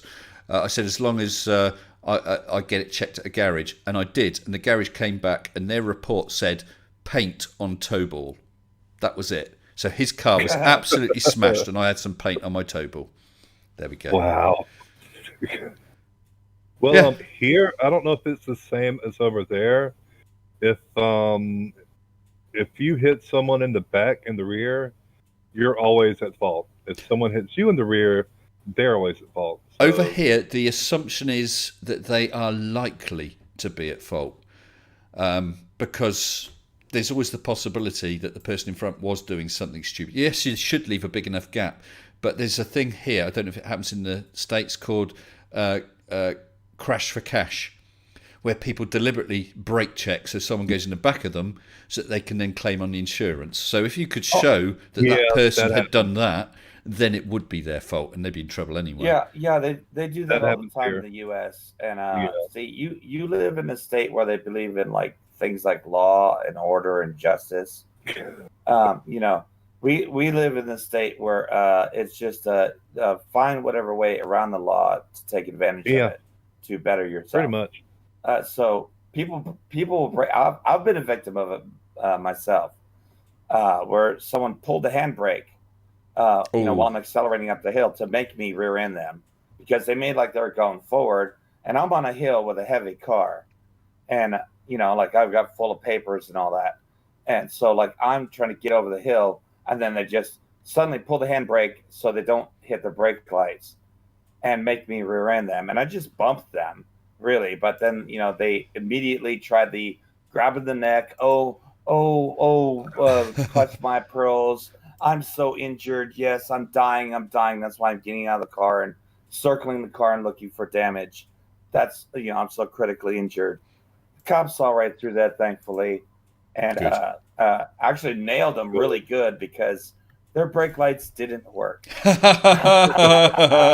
So yeah. Wow. So I actually got absolved of that, and the best part was that I was driving a tough car, and this car had also ripped the front end, like entire face, off of another car that turned right in front of me. So this car was like not taking any prisoners. It was a tank, not bad for a '91 Nissan Sentra. It was a tank. Sorry, guys. I realise I haven't checked super chats for a little while. I'll come back to this one in a second. General Shady's been busy tonight. $2 US saying, no sense of adventure, Mr. Sensible. I'm not sure at what point that super chat came in. But then, with regard to my Land Rover, he posts again, $2 Australian, saying, a rollover would improve its looks. Lol. Yes, thank you for that, General. But yeah, going back, Marius Ocamp, and I hope I said that right, super chatted £5 sterling, saying, we're going back to the gas and the pressure and so on. If we built a very large container, added a gas and sent it to space, would there be a pressure gradient? Would the gas centre or gather at the walls? It would center. Now, would it centre? But we got no gravity, but then if anything, would it be attracted to the walls? I guess it's going to depend on the pressure for a start, anyway. Okay. Depends on the gas. It depends on the gas as well as the pressure. I would assume. Well, it would depend on the actual atomic weight of the atoms or molecules. Yeah. The sum atomic weight of the molecules, whether they were denser, shall I say, or had a greater weight as related to the container. Because let's say it was a steel container, and you have helium, well, maybe not helium, but hydrogen, right? That might tend to try to stick to the walls. But if it were, say, helium, it would probably tend to coalesce in the middle of the container. Why the middle? Why not just evenly throughout? Just because of atomic attraction. Oh, I see. I've got you. Yeah. It would try to. It would literally. Cohesion. It would literally try to conserve as much energy as it could, as everything in the universe does. So it would try to form a sphere, or at least a relative maybe egg shape. Well, I have never heard that mentioned before, and I think that's actually a really, really interesting question, Marius. Phil, I'll ask you, and like I said, I don't know. It's interesting. Do you actually know this? Is it an educated guess, or is it a wild-ass guess based on your general knowledge? This comes from education. Like I said, I read into physics and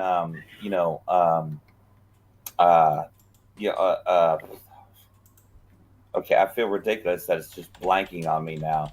But things like astrophysics and how things behave in the absence of gravity, how things behave with gravity, and like in the case of gravity, of course, it would try to go towards the source of gravity.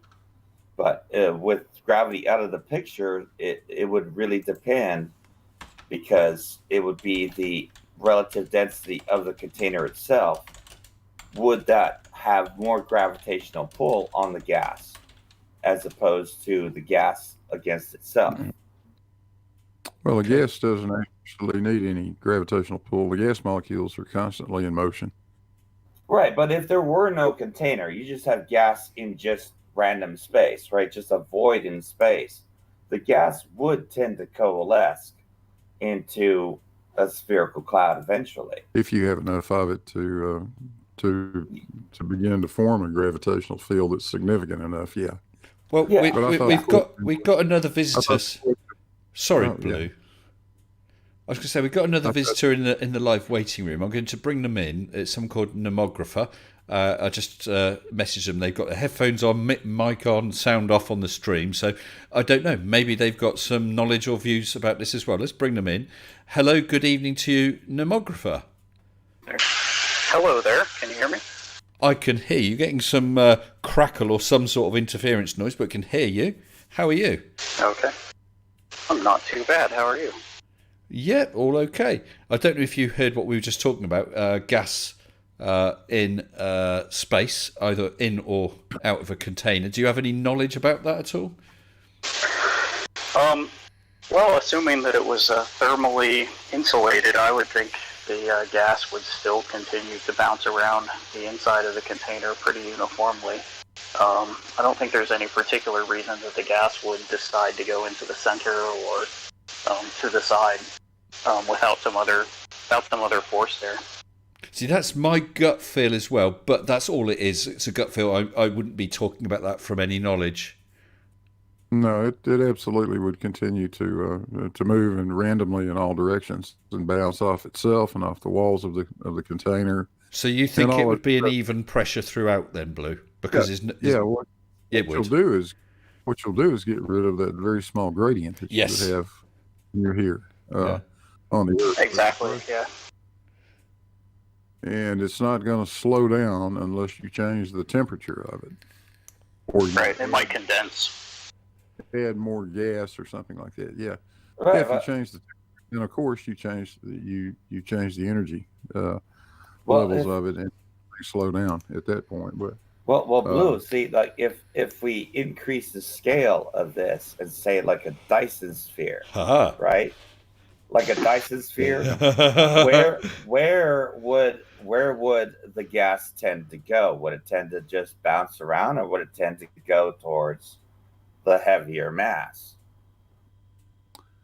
well, if you're talking about just gas and it's essentially out in free space, it would just go, and as Nathan's or Quantum or one of those guys would say, it'll just fuck off in all directions. Exactly. Well, no, I Yeah. mean on the inside. On the inside, though, not on the outside. On the Yeah. inside. So you got gas in a Dyson sphere. A Dyson sphere with or without a star in the centre? Well, I'd say Yeah, if there's without something one. more- Without one. Okay, so we just got a very large container then. A giant It's going to balloon. continue. I still say it's going to continue to bounce around randomly because to get something to actually coalesce, you have to move the entropy around, right? Which means it's going to have to decrease in energy to coalesce in a single location. That energy has to go someplace else. Well, I'm saying that it would actually equalize, and it's because of the mass. It would be very infinitesimal to measure on, say, a man-made container in space.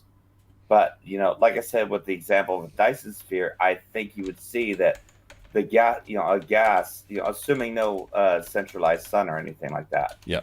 But that a gas would tend to gravitate towards the heavier mass.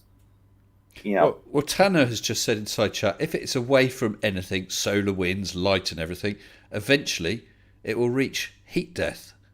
and stick to the walls due to gravity. Yeah, I suppose if it's perfectly insulated, though, it won't lose that energy. It will keep. Yeah, that's what I'm saying. Absent of solar winds or any other outside interference, assume we had just this absolute void in space, no gravitational influence, whatsoever, and we just have this giant Dyson sphere, and we let off an oxygen bottle and watch it for the next million years. We would probably see that the oxygen would stick to the inside of that Dyson sphere because of gravity. Which is what that person just said, yeah. There's a problem, though, because if the gas is initially uniformly distributed throughout the sphere, then the gravity would be centralized, because the atoms in the gas actually have mass, so they would be attracted to each other through a small amount of gravity as well. So why would that necessarily overpower the gravity from the structure itself? Well, no, I'm saying the structure itself would provide that gravity, and effectively what you would get if you had enough gas there is you would actually see a gradient towards the center. Not nearly to the degree that we see from the outside out further, but there would be a slight gradient towards the inside. I don't know. It's gravity is a really tough thing. It behaves in strange ways when you make strange shapes, like a hollow Dyson sphere. It's going to be. I think that is that question had come from Marius Ocamp. I think that's a fascinating question. I'd like to know more about that. And talking of super chats, had another super chat from Microraptor. Thank you for 59 Swedish krona, saying Mr. Sensible versus Spurs, one of my favourite Globers. Thank you. Versus one of my quote favourite Flurfs. Wow. Oh, good. Well, you've not got long to wait. Wow. That's less than 24 hours away. I'd like to see Spurs and me. Spurs and you. Yeah. Well, I don't think Spurs could handle it. Well, why don't you contact him, ask for a debate?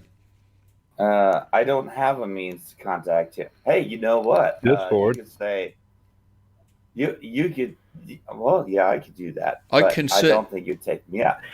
I can certainly mention it, and I have Spurs. Obviously, I won't pass it on because I don't have permission. But I would happily email Spurs and say that you're interested in a debate as well, if you wish. He's constantly on Jim. Yeah, I was about to say he's constantly on Jim Panda server. Just that's too easy though. I want him to come out of that shell, and I want him to come on to a show and do it live. So I'm talking about a live debate. I mean, yeah. I'm more than willing to host. I presume that I'm presuming that you would accept that I would moderate fairly and not being funny. I don't imagine it, but if you needed slapping down, I'd have to slap you down as much as anyone else. Oh, absolutely. Yeah, absolutely. Yeah. Well, I mean, if you're up for that, I mean, I don't really know Spurs. Maybe I'll get to know him a bit tomorrow. I shall endeavour to remember. Actually, I'll leave myself a note and see if I do remember, and I'll mention it to him. And if he's at all up for it, I'm more than willing to host. Yeah, absolutely. But if for instance he doesn't want to come on here to do it, that I know that he's happy to go on Fights channel, obviously. Well, he's going to get hurt really badly there, so you're nicer than Fight is. He's a different style. He's a really nice guy. I really like Fight. He's just a different style from me. Great. It's just he'll drop the hammer if he has to. And like you'll be able to moderate this between me and him quite easily. It's just a matter of him learning to stop talking when other people are talking. Yeah, that's part of a moderator's job, isn't it? But I shall endeavour to mention that, and then I'll see if he's up for that. Then Phil, okay. I'll DM you my email so you can email me back. Uh, Well, I should be able to. I you know, should be able to just DM you anyway. oh yeah, that's right. Yeah, Yeah. silly me. I'm. It's too early in the morning for me. It's too late at night for me. Hey, Nomographer, I don't expect or wish anyone to dox themselves, so don't say anything more than you're happy saying, but I just wondered what sort of part of the world are you from? Well, I am currently in Seattle, so it's about 3:30 in the afternoon for me. And are you sleepless? Am I sleepless? Actually, I have a very strange sleeping schedule, so yeah, I kind of am sleepless, I There guess. we go. Sleepless in Seattle, no less. Yeah, pretty much. I know who he is now. He's my next door neighbor. Oh, really? And why do you think that? Because you sound like you're right next door. Actually, Oh, interesting. Nomographer, I can't think who, but your voice reminds me of someone else's voice, and I'm not sure who. Have you been on any debates or anything, or anyone else's I don't live think stream? so. No. I certainly have started posting some YouTube videos, so if you happen to watch any of the dozen or so of those, then maybe that's what's ringing a bell. Oh, well, what's your channel called? Let's give you a shill out. What's your channel called? So it's actually Nomographer. It's linked to this account. It's just Nomographer. Yep. Let's have a look, make sure I'm looking at the right MEMO. one. With videos such as Math Basics Logarithms, is that the one? And the passing That's car? correct, yes. Okay. Right, well... Passing car, you can figure out how fast your 1974 was it? 72. 72 is going compared to everybody else, but there's definitely a few horizon dip calculators and stuff hiding in there as well. Well, there we go, everybody. I've just dropped a link to Nomographer's channel in the side chat. Do feel free to check out his channel, see what you think, see if it's stuff you like. Give him some likes, and if you like his stuff, give him a subscribe. Please do. I just hit the miraculous 11, and I'm going to do something really strange. I'm going to do a subscriber special 11. Because whoever does that. Yeah. Why not? Well, actually, no, you can't do that though, Nomographer. Oh. No, I'm sure he can't. Yeah, because now you have 12. Oh, no. No, he doesn't. He doesn't. You little liar. He's got 13. Well, let me tell you, I can celebrate the first 11 because you don't want me doing base 13 arithmetic. You would prefer me to be doing 11. How are you for base 16 arithmetic, which is what you're on now? Oh, it's so boring. Everybody does that. Oh, come on. You can go all the way up to F and just be fine with it, okay? I do base That's certainly 16 true. all day. Marius Ocamp has super chatted again, £5, with regard to his gas and the containers in space, which he started us talking about, saying, glad I excited some atoms. Let's say the container and gas's molecular weights are equal, but by mass there is more gas. I'd suppose it'd centre... ... I would probably agree with that, yeah. The gravity's at the center, yeah. Basically, with gravity, the most mass wins. So that's why the moon orbits the Earth. That's why the Earth orbits the sun. And that's why... Now, just a second. The moon orbits the center of the Earth-Moon system, so it doesn't really orbit the center of the Earth. The barycenter, Right. no less. Yeah. So I think with the gas in the sphere, the center is going to be at the center of that geometric sphere. Well, the orbital rotation of the Earth and the gravitational capture that the Earth has on the moon is sort of like a subsystem of the captured gravity, or the gravitational capture that the sun has over the Earth. I mean, you if you really looked at it, you could see, like, as soon as the moon got closer to the sun, you'd see there's a little bit of pull right there. But So I guess if the sphere were large enough, would we have a galactic demonstration going on where the little particles of gas are actually going to coalesce into into galactic threads and such? well, yeah.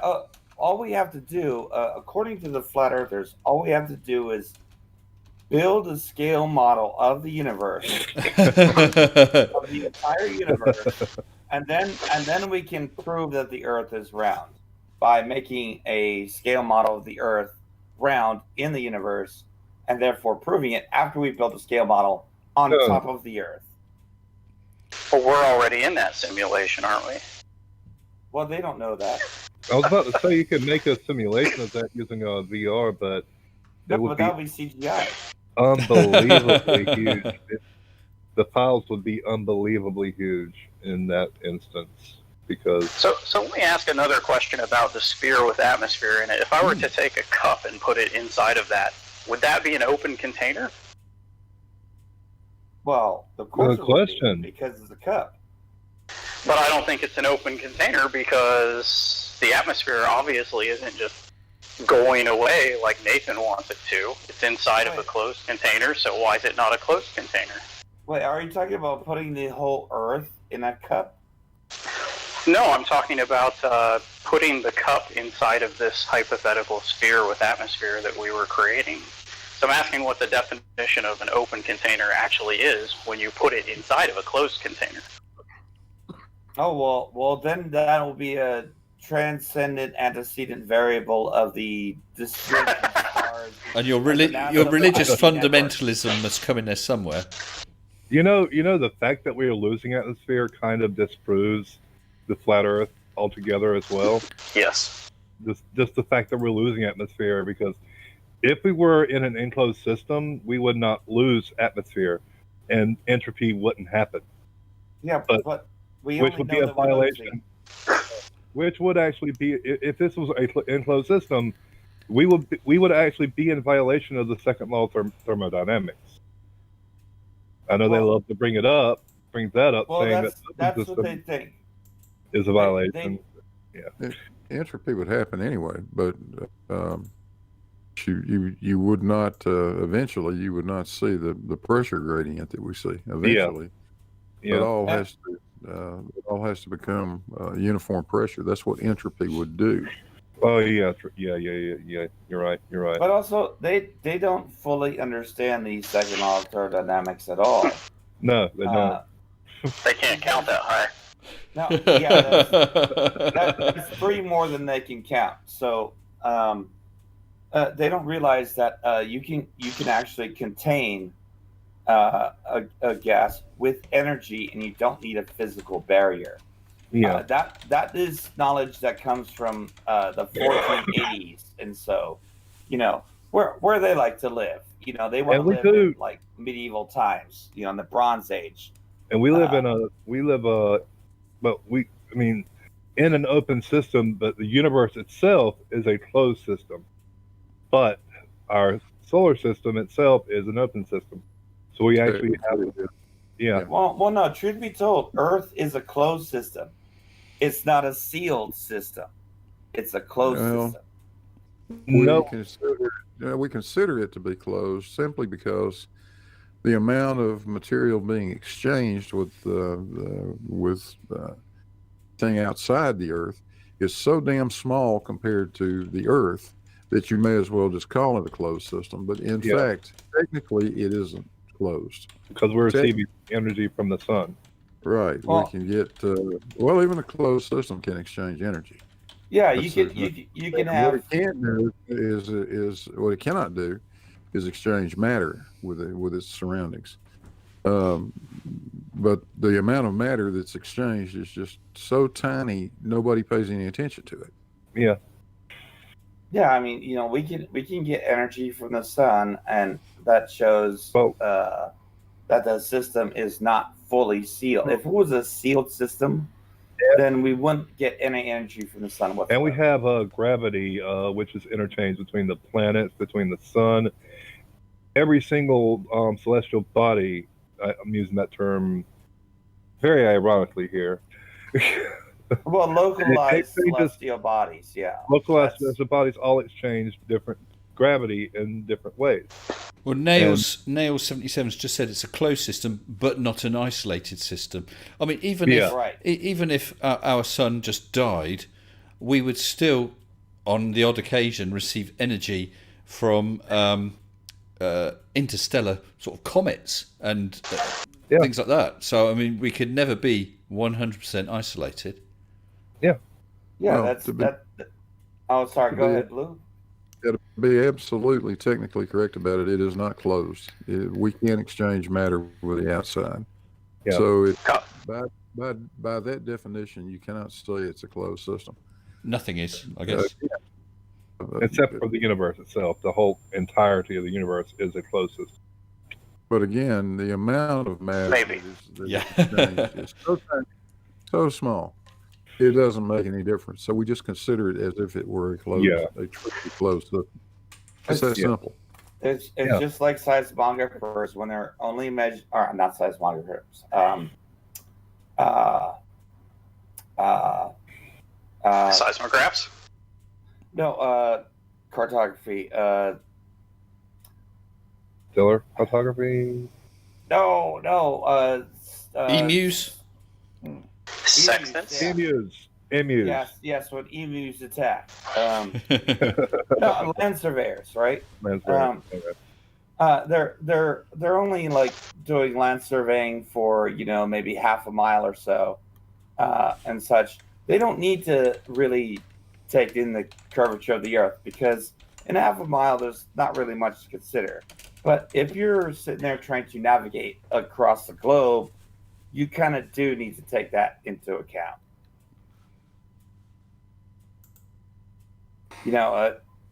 You can't navigate. You can't navigate from country to country and think that the Earth is flat.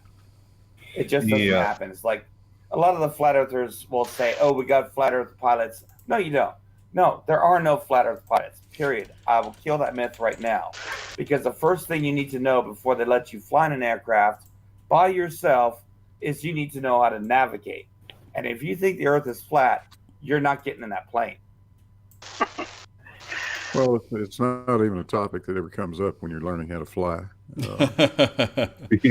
Well, because most people learning how to fly aren't idiotic enough to think that the Earth is flat.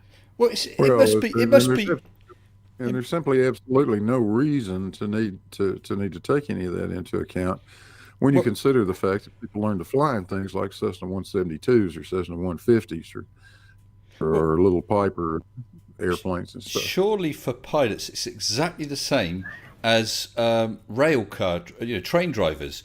They don't need to worry about steering. It just happens. Yeah.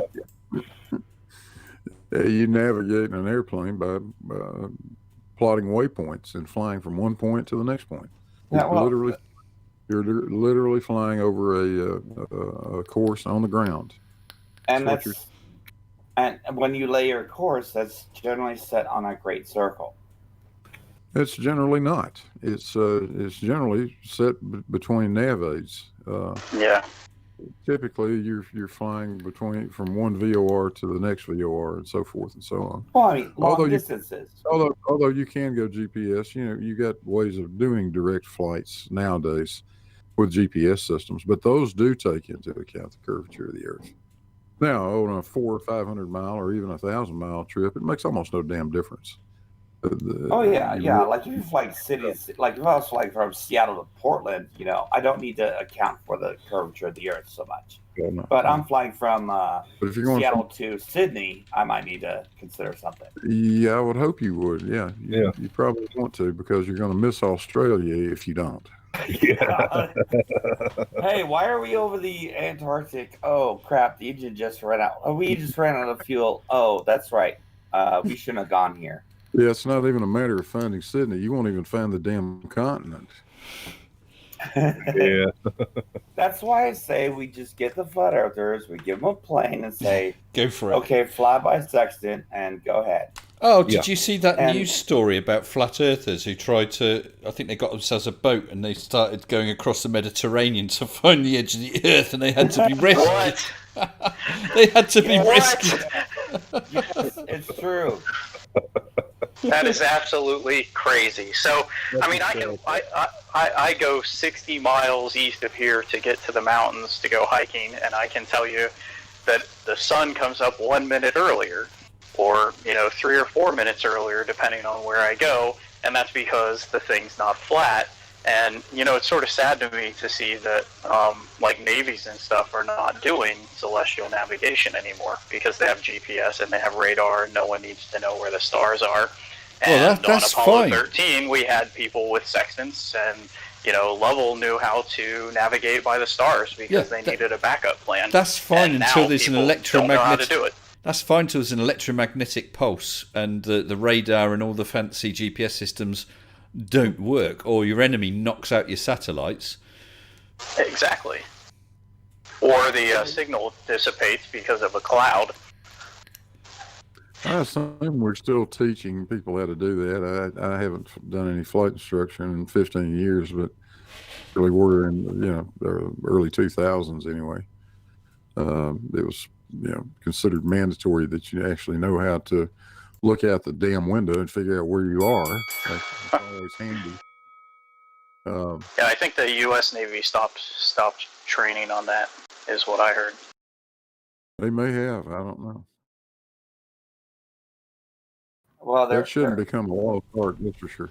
there is a time when VFR overrides IFR. Yeah. Mhm. Oh, Good. yeah. Yeah, like your flight of Well, a Bermuda Triangle, you're on VFR only. Your instruments are useless. That's not what VFR means. Visual flight rule. IFR. Right. It's visual flight rules doesn't necessarily imply how you're going about doing instrument flight. Flight by reference to instruments does not imply any specific navigation technique.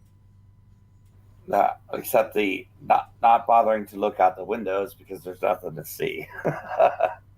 Oh, yeah, because if you spend more than 10 or 15 seconds doing that, you're going to get the damn airplane upside down, and you will not live long. If you get a 182A, you'll be fine. Oh, 182s are great airplanes. Well, according to the Mighty You know- One, the Royal Navy, the captains are still taught how to navigate with the stars and a sextant. And quite right, I too. approve of that. I'm sorry? I said I approve of that. That's good. I think Definitely. the Royal Navy will defeat the United States Navy pretty soon then, because we don't know how to navigate anymore.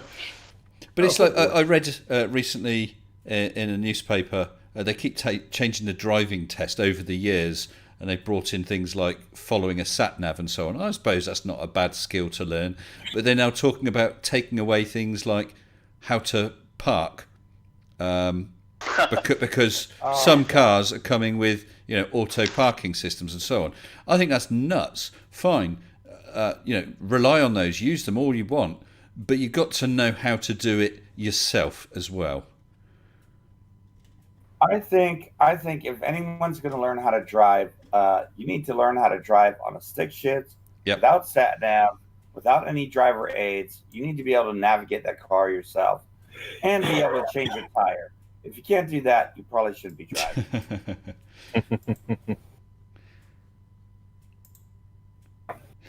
Yeah, Hugh, and someone else said about the EMP, wouldn't all the planes be knocked out? Yeah, we were talking about ships, and Hugh says in a nuclear war, all electronics will be out, so you'll need to use a sextant to navigate. That's true, but unfortunately, I bet you couldn't operate the ship anyway, because they'll rely on all the electronics just to move the damn thing. Yeah. There's Yeah, sure. a lot of backup systems that are excessively shielded, so it'd be really hard for the EMP to get through some of those systems. Unfortunately, they don't carry oars anymore either as backups. So Yeah, oars. I could just see that right now. Just the USS Nimitz, and there's just oars sticking out. sweeps, yeah, send out the sweeps. Kind of reminds me of Waterworld, Yeah, exactly. That was a good movie. The Exxon Valdez, I believe, they stuck the sweeps out the side of that in that movie. Yeah. Let's get this tub of ass up to speed. That's right. Don't worry, they'll roll for a week before they figure out I'm faking it.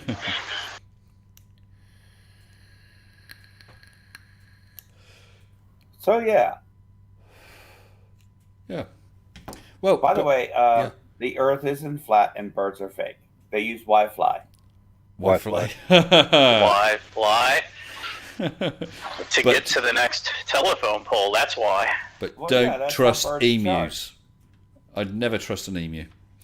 Now, Yep. emus are just look at the name. See, it makes you sound like they're like a gazelle or something like that, but no, they're really obnoxious birds. Yeah, well, you think an emu has 3 letters, 2 of them, that's 6. You have 6. And you've got 6, 6, and there's 6. 2 3s. Yeah. You know what I mean? Yeah, 2 3s. They're so that's evil. 33. I'm Remember sure there our must be fallen- something in there with the number of letters that prove Just that they're remember evil. remember our fallen brothers in the Great Emmy Award. Definitely. Listen, guys, I think I'm going to wrap it up tonight because I realise the time's got on to 11:45.